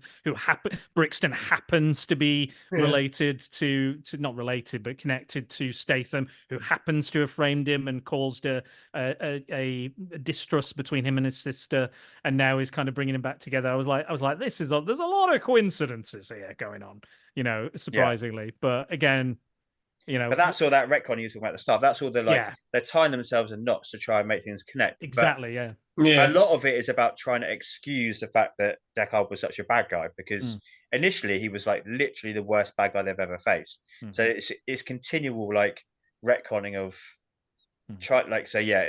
the last movie was he was kind of forced to do what he did, and now this movie, now we know even more about how he was forced to do it and why he was forced to do it, and it was to protect his sister and his mum. I just don't know why they don't do like I don't know why they don't just do like a Magneto or a Loki thing. Like they need to be there, but they're still villains. They don't have to be redeemed just because you want them in the film. Like X2, Magneto, they hook up, they team up again. But he's not like, oh, I'm completely changed. I'm completely different character. I'm a new guy now. It's like he's still who he is, but they just have mutual kind of beneficial goals. Like I don't get it. Surely, like this is just really hard, kind of backbreaking writing, like you said, tying themselves up in knots when they've already kind of undone them, but then they're tying them up again, making it more and more confusing. I'm sure they bring back. Is it Michelle Rodriguez they bring back from the dead, I believe, in one of them? Yeah, she has amnesia as well. Of course she fucking amnesia is the biggest fucking cliche in anything. It's so fucking soap opera. I hate it. I hated it in Spider-Man. I hated it in Spider-Man 3. Fucking hate it everywhere. It's like amnesia Dan, works. You're wrong. The multiverse is the biggest cliche. Oh, that's the problem. That's the cliche now, is it? That's the newest cliche. But amnesia can be worked. It can work, like, you know, with a Wolverine or something. But when they're like, oh, I don't know who I am or what, I fucking hate it. I despise it and it makes them evil as well. Yeah. Sometimes banging the heads make you evil. Yeah, exactly. Yeah. I don't know who I am, so I'm going to destroy everything you have. Really? I kind of believe they'll bring Brixton back as well, because we don't see. 100%, yeah. And he'll be like, "Oh, I'm not in control. They didn't kill me, and now I'm offline, so they can't access me, but I can Brixton still live." Law 2.0. Yeah, they'll do it. I guarantee you they will do it. Yeah, it's Etion the baddies that stop him, isn't it? It's not. Yeah. They refuse to kill him, don't they? They say. He says, "I've killed you once. I'm not going to kill you again," and drops the gun. So I think they will bring it back. And I'm sure they'll tie it back to Etion and all that, and there'll be they can go after Etion and he'll be on their team to get them. Because they were like, they killed me a second time, and now I've got another chance to live. And it's like, all right, mate, let's go. It's almost like it's obvious, like I said it was. Yeah. You can see everything coming a mile away. Yeah, we're just written Hobbs and Shaw 7 ourselves. They just don't want to. I think that's the thing, is they just don't want to kill anybody because that's it. You can't bring them back. Yeah, exactly. Yeah, there's the Marvel thing in it. We'll kill certain villains, but some villains that we have killed, we're going to bring back because we didn't really want to kill them, and so we won't kill this one. And go, God, just what are you doing? Yeah. Why didn't we kill them? We should have killed them. Nobody's fully evil anymore because everybody can be redeemed and this kind of stuff. Well, that's something I miss as well. Like, just villains being villainous, like no redeeming qualities, like, you know, like an Emperor Palpatine, where they're just fucking evil for the sake of being like oh fucking hell, what's his name in Lethal Weapon 1? Mr. Joshua. Yeah, Mr. Joshua. Like Mr. Joshua. It's just evil, isn't it? It's just evil. No redeeming qualities. How about it, Jack?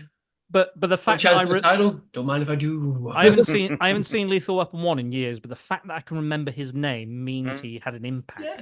You know, because he was Gary Busey, of course. That as well. A very memorable actor. Hi, I'm Gary Busey. No, it's true, and I guess it's, you know, we all love the MCU and we all love those movies and the comics they've come from, but it's the Thanos problem, isn't it? Like he was so popular, and the whole like Thanos was right in that movement, and to an extent Magneto, I suppose we've got Magneto was right, haven't we, as well? That kind of movement has done some damage, hasn't it? Yeah. To our bad guys. So do we think the Stath comes out of this? You know, his name's in the title. His character name's in the title. We know that Hobbs, Dwayne Johnson, is he's still, I believe, the most well-paid actor in Hollywood. It's at least 20 million per picture. I don't know what the Stath's going rate is. I imagine it's pretty decent nowadays himself, particularly for a movie like this. But he comes out equal pegging. He is an and. Do we think in this movie? Yeah, it's not Hobbs with Shaw. It's not Hobbs plus Shaw featuring Shaw.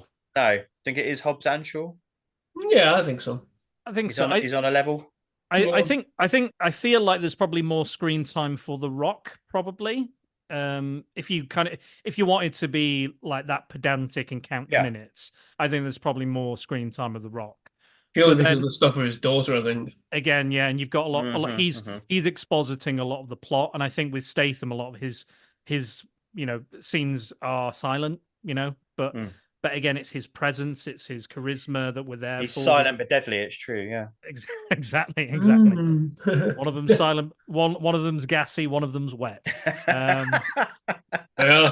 Is that a weather phenomenon? Nobody could have predicted where this was going to go tonight. I don't think. But yeah, pay somebody $20 million. They never would have got it. I think Statham comes out very well. Well, I'm sure we'll get to our scores later on.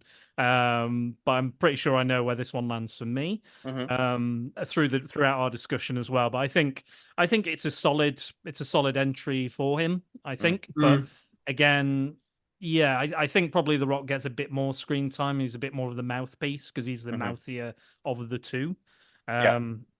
But yeah, I'd say they both hold their own. They're both. I see them in equal pegging for the film, and they both kind of deliver what you want either of them to deliver. Fair. I think for me, judging by the fact that obviously there's this Dwayne Johnson and Jason Momoa proposed film coming, if you were to give me Jason Momoa and The Rock in whatever, so Hobbs and whatever his fucking name is. Reyes, yeah. Yeah, Hobbs and Reyes, and then Aquaman. Hobbs and Shaw. Which one am I going to watch? Well, I know which one I would watch, to be quite honest, and it would be Hobbs and Shaw 2. To be fair, I haven't seen Hobbs and I haven't seen Reyes as the villain in the film. I haven't seen it, but they're too similar, to be quite honest with you. They're too similar. So it's almost like you need the disparity between them. I'm not just saying purely in terms of black actor, white actor. I'm talking in terms of everything. Charisma, delivery, fighting style, background, setting, living arrangements. They have family in this film. Okay, so even their family dynamics are different. It's Jason Statham. It's mother and sister. Bringing their family together. With Hobbs, it's literally the fucking his daughter's the primary, thing in this film. So yeah, I mean, I don't care about the idea of Hobbs and Reyes. I don't really care because it just sounds like they both be the same thing, doing the same things together, and maybe that would work in terms of the two magnets, both sides of the magnets butting against each other. But what works with this film is because the dynamics are so different between them. They are two completely different kind of actors. They're two completely different kind of performers. They're two completely different kinds of action performers. One of them's a black belt, multi-dan black belt guy, and he destroys everything. And one of them's a hardcore wrestler that you believe every move that he's doing. You always have them. We've always believed every move he's doing. That's what he was good at. He was good at upselling these ridiculous moves that he did. I don't think it would work with Jason Momoa, to be fair. I don't really put much stake into him as an actor, to be quite honest with you. But that's a different thing. So if you were to say what would I want to see, I would obviously I'd want to see Hobbs and Shaw too. And I don't and that's coming from me. And I don't really think this is all that great a film. But in terms of performances, yeah, I'd see another one. It might be like the case with this film that it's a couple of years after it's released that I watch it, but I'd certainly give it a go. Yeah. No, I think you're absolutely on the money. I think this was sold on their dynamic together, and it requires that. That's what makes it work. And we've said Vanessa Kirby is at their level, absolutely. Idris Elba is at their level, absolutely. But they're why we're all here to watch it. And, I'm doing a podcast where I'm watching every single film of Jason Statham. It's obvious which way I'm going to swing. I really like The Rock too. I really like Dwayne Johnson. I've probably seen most of, if not all of his films as well. But he doesn't have that same enticing. There's just something raw and real and edgy is not the right word, but there's just something about Jason Statham. It's that Cockney chappiness about him, isn't it? That's just so winning. I think that The Rock just doesn't have, and I think something will be really missed from. Yeah, and I think that's probably only happening because Statham is still allowed to be in the Fast movies. Yeah, and Brock isn't, I imagine. And it sounds like there's more problems with Momoa as well. So if he can't be in the main ones, then we'll get him in the spin-off. Yeah. I think with Statham, it's a bit like what we were saying earlier with the films. Let something, you don't have to explain everything. We don't need to know absolutely about the Statham. There is something held in reserve. Like there's still waters run deep. There's something about him where it's not all like, and The Rock is there is a lot of that with The Rock. It's very performative. I mean, absolutely. Wrestlers are performative, right? They're kind of they're theatre actors compared to like film actors, aren't they? Really? Yeah, absolutely. Greatest improvisers in the world, as our good friend Nathan Smith would say. And exactly. They perform on the spot. Something goes wrong, they have to adapt to it. And stuff does go wrong. We see it all the time. Moves get missed, tables break accidentally. So they have to adapt and do something different. So they are on the spot theatre actors. So, and we've spoken about the Stath a lot on his influence as well. Paul Newman, Clint Eastwood, Steve McQueen, Bruce Lee. These are all people that he looked up to, and a lot of them are silent and deadly types as well. Or some of their most famous roles certainly are the ones which I know have influenced him in his career. So they're totally different types of performers and actors and characters, aren't they? And I think well, like when Andy was talking about the Dwayne kind of embodying Schwarzenegger, I thought about all the podcasts where you talked about, Statham being Stallone, like embodying Stallone. So it makes sense that they're kind of together in this. And again, that Tango and Cash aspect to it as well. It does work, and it does. I think, I don't say this about film studios a lot, but I think they were very clever to put these two together. But also, how come Statham gets scot-free with this kind of Vin Diesel rivalry, and The Rock doesn't? Yeah, I don't know. Do you think it's because Statham could kick his fucking head in?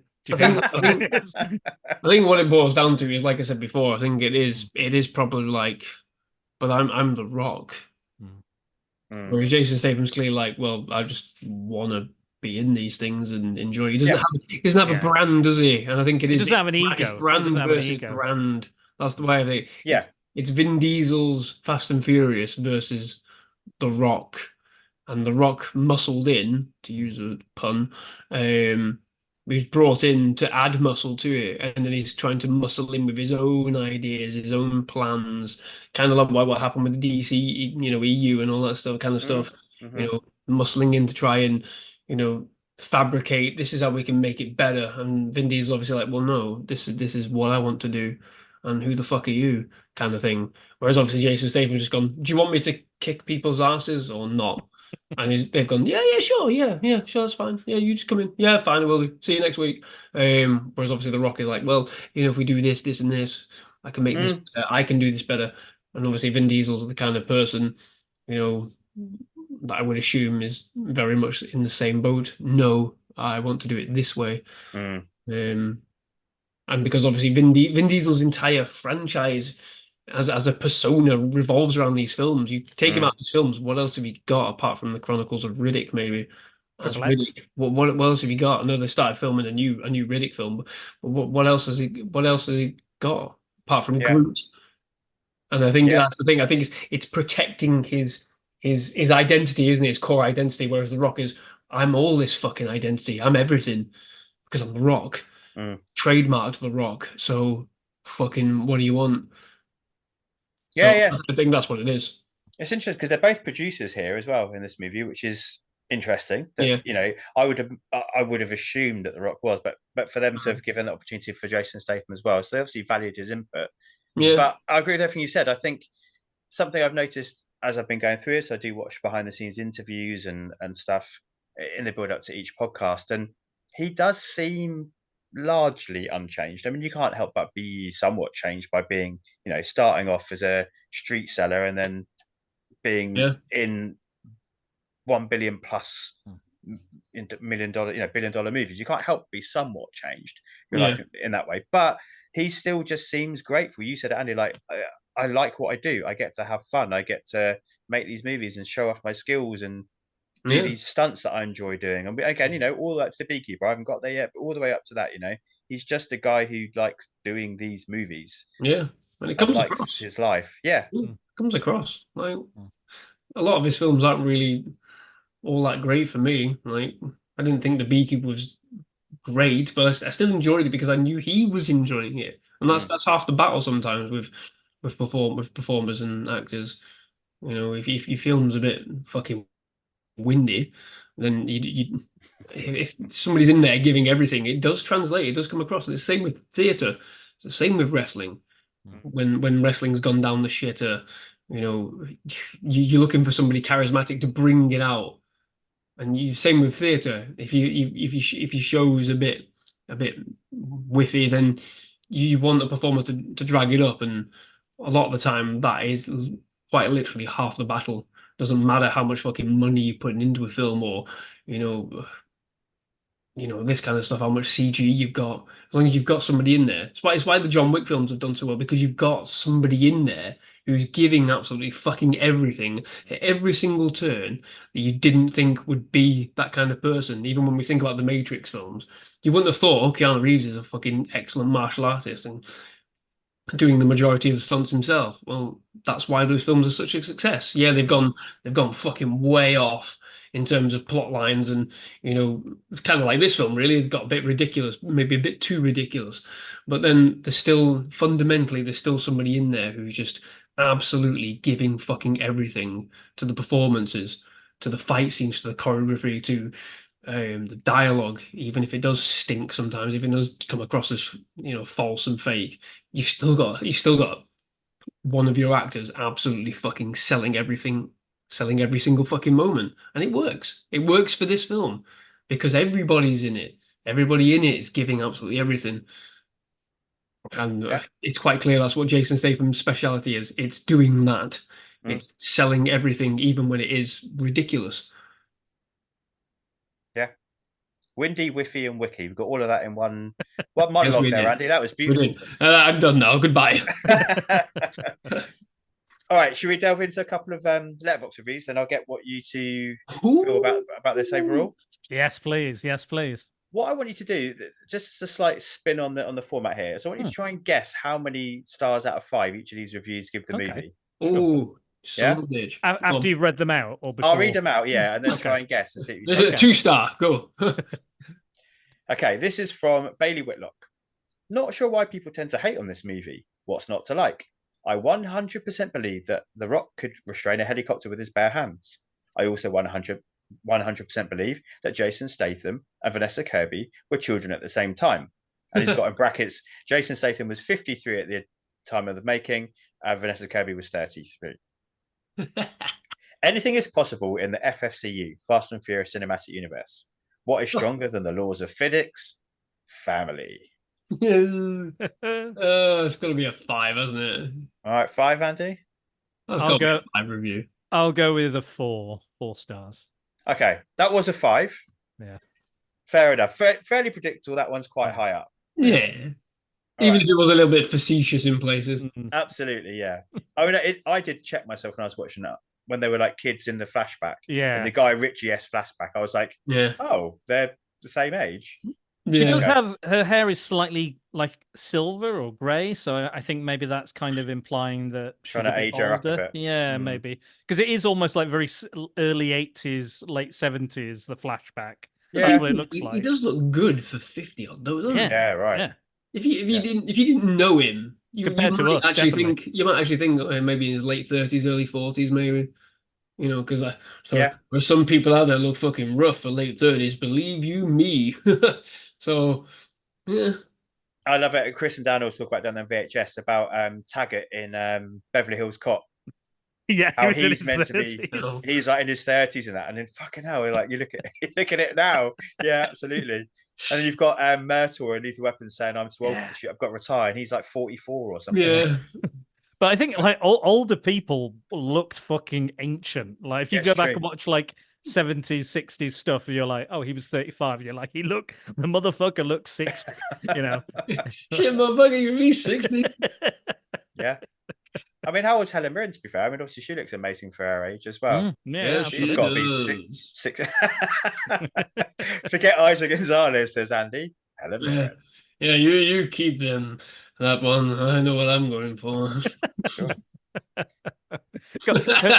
I did get a long Good Friday feeling from her sequences and her scenes because she's like Cockney geezer gangster kind of thing going on. I got a real vibe of that. I heard that she's quite a fan of the franchise as well. Yeah, she asked to be in it, and she's in the one before. She's in Fast 8.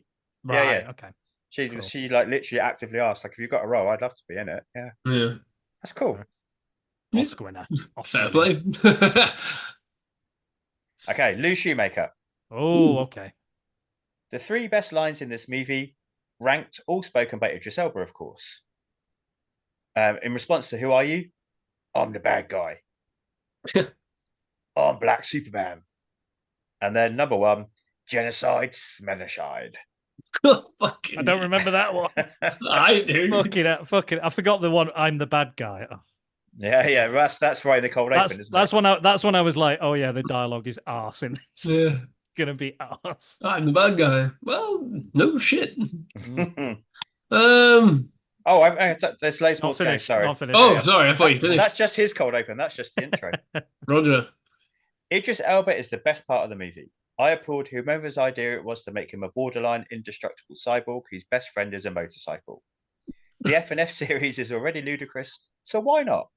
Unfortunately, the rest of the movie is the type of blockbuster excess I find punishing instead of fun, and the movie goes on at least half an hour too long. The Rock and Statham's bickering is fun at first, but drags as the movie goes on and becomes interminable when Kevin Hart is brought in to riff with them. Ooh.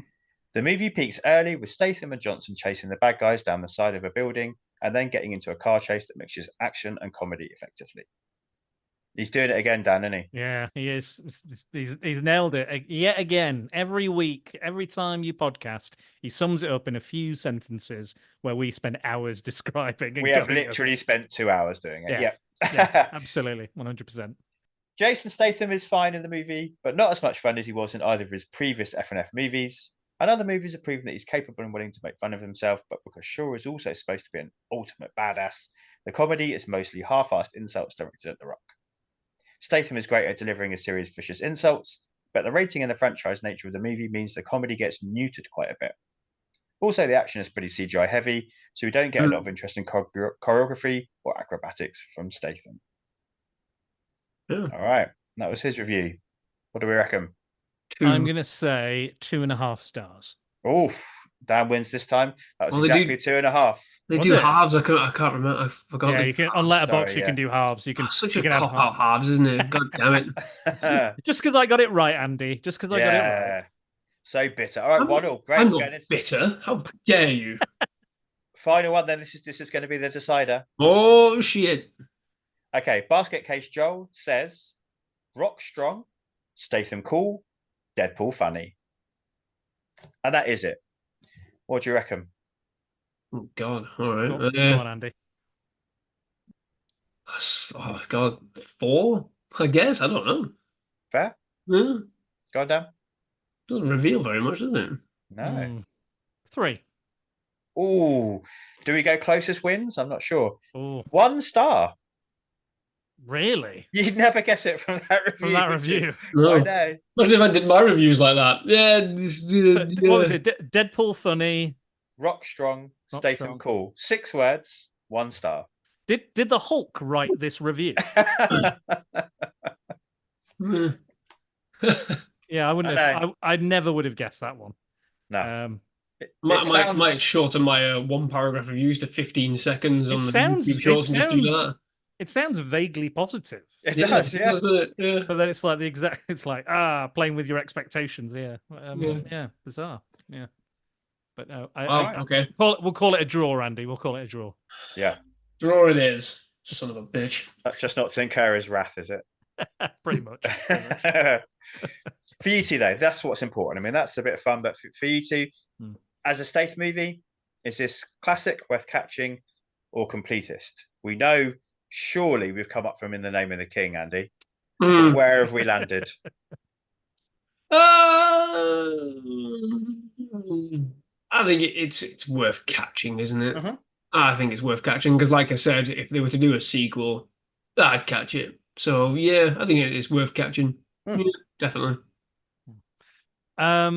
I'm going to agree with Andy. I think it is worth catching. I don't think it's completist. I don't think you need to watch it. I think if you've seen kind of Statham movies before, if you've seen Spy, if you've seen Meg, you know, you can kind of get a bit more out of him if you're looking for that. But again, I think he does very well. I think he holds his own in many ways, more ways than one. But yeah, I don't think it's as classic. I do have, again, it's not perfect. There's a lot of holes, and I could, pull at that if I wanted all day, and I'm sure we could unravel the entire film if we wanted to. But I did have a lot of fun with it. I think the action sequences are good. Yeah, heavy on CGI, but I think they're still done well. Again, the characters work, the themes work. Again, it's the overarching large tissue is fine, the connective tissue, but it's the nitty gritty little bits that kind of make it kind of almost come apart a little bit for me, and some of the cameos and stuff. But yeah, it's definitely worth catching. I think if you're looking for Statham to be the Stath and kick some ass, and deliver some funny one-liners, this is a film for you. I think it's totally fair. I think of his appearances, Furious 7 is the classic, is the one you have to see of all his Shaw appearances so far, I think. Whereas this one, yeah, he's good in it, but if you're going to find one fast movie to watch that he's in, this probably isn't the one. Yeah. Cool. Thank you, gents. So we're a little bit ahead of time, not massively ahead of time. This is going to come out on the 13th of May. Ooh.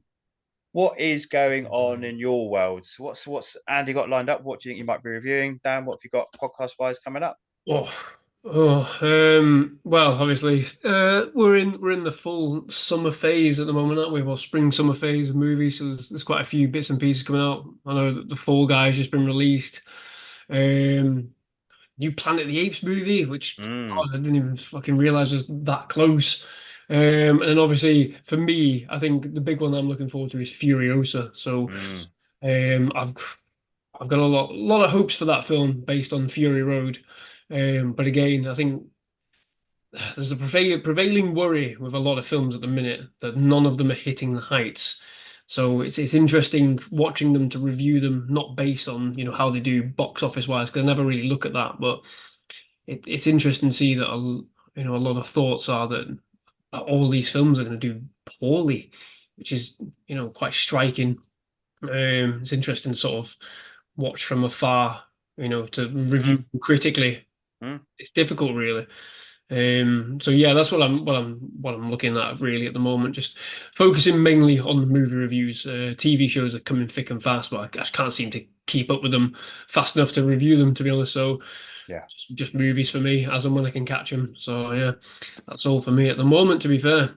Trailer for Furiosa definitely sells it though. It looks ace, doesn't it? Yeah, and it just reminded me of Fury Road, to be quite honest, which is why I am excited for him. I'm intrigued by it. To be fair. I just hope it does stick the landing, because I think with Fury Road, that's the danger. Fury Road kind of came out of nowhere in terms of how well it did and how well it was received, because it was fucking out there. It was relentless out there, and nobody expected it. I don't know. I didn't expect it. I'm a fan of the original Mad Max and Mad Max 2, and I didn't expect what came out for it.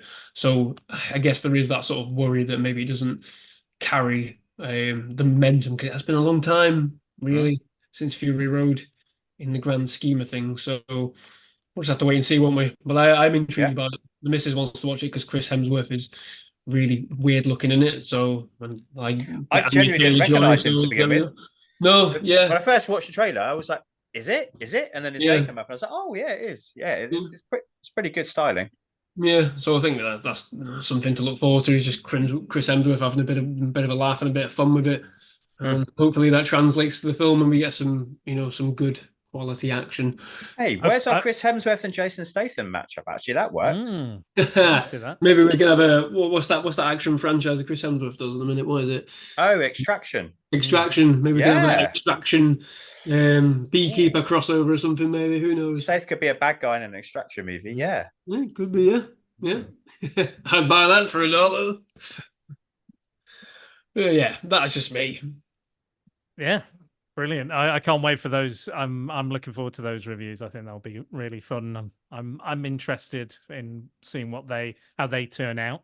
For me, I've just it's just been announced that my application to be on the media team for Forbidden Worlds Film Festival has been accepted, so I'm going there at the end of the month. I'm releasing to the public some Patreon days 3 and 4 from last year, 2023, and my thoughts on the films there and the event itself, kind of leading up to me going back and doing some stuff there. So it's the end of, I think it's the 17th to the 20th, I think, of those dates. Look it up, Forbidden Worlds Film Festival. It's in Bristol. If you're free, go down. They show kind of a lot of genre cult exploitation films. They're showing things like Outland, Foxy Brown, The Last Kiss Goodnight, Female Scorpion 701. A lot of films I've actually covered already. So yeah, go and check those out. You can buy individual tickets for the screenings. You can buy day tickets and various other things. Jim will paint it. Will be there. The guy who does all those kind of Microsoft Paint artwork. He's great. I bought a T-shirt off him last year. Wonderful stuff. But also they get exclusive introductions to their films. So we had James Cameron last year, Peter Jackson, John Carpenter, like heavy hitters that record exclusive videos to be first shown during the screenings of these films. They are then later released on YouTube, and you can watch those there on their YouTube channel as well. But it's amazing to have those kind of people introducing and being involved in this festival as well. It's absolutely my bag. So yeah, if you want to come see me, that's where I'll be towards the end of May, or third week in May, I think it is.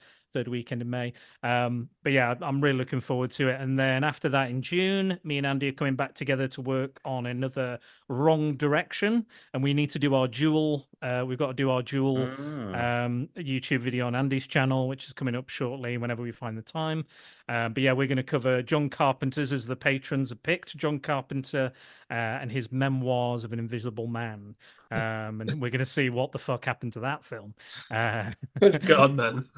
And then me and Mike will be doing our top 5 films that feature small casts. So films that have a relatively small cast, be it 1 person or 5. We're not going to put a number on it because it gives us a little bit more leeway, but relatively small casts in films. So that will keep me busy. And then after that, we've got in July, we're going to have Alien Month. I've already recorded one of the podcasts. So and Jack is going to join me for one. Andy's going to join me for another. Andy's joining me for Starman, and Jack is going to do a comic book for the first time. He's going to do Cosmic Odyssey. So I mean, just to be clear, not the first time I've read a comic book. No, but on my you lie.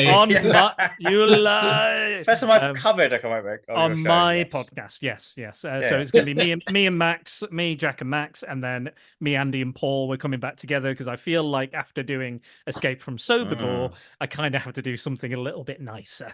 So we're going to talk about John Carpenter again for Starman. So yeah, a busy few months for me, but I'm really enjoying it. And again, lots of stuff on Patreon, lots of movie and TV related kind of comic books as well. But yeah, keeping myself busy, but yeah, really, really enjoying it. But I had a nice little break recently, which I really needed and did appreciate. So, but yeah, that's what I'm up to anyway. Bro, thank you both. Thank you. Thank you. Thank you everyone for listening and partaking in this journey with me through the Stath filmography. That was Hobbs and Shaw. Next up in a fortnight features the return of the 20th Century Geek Scott Weatherly to discuss the Stath's first collaboration with Guy Ritchie for 16 years since the risible revolver in Wrath of Man, followed by the 6th appearance of teacher, author, podcaster extraordinaire Tony Farina to discuss Operation Fortune, Ruse de Guerre for anyone that is watching along. I'm Jack's Musings, and that's JACS, and you can find me on X where I'm most active. You can also contact the show directly on X or Instagram under the name Back to the Filmog. Please make sure you use the hashtag #FollowTheFilmography. I'm also a proud member of the Comics Emotion family, a super place full of the world's greatest people, dedicated to bringing you podcasts on a variety of geeky topics. So please make sure you take the time to search, subscribe, and rate our shows whenever and wherever you listen. Until next time, be excellent to each other and make sure you take the time to treat yourself too. I am Jack signing off. Yippee-ki-yay, movie lovers.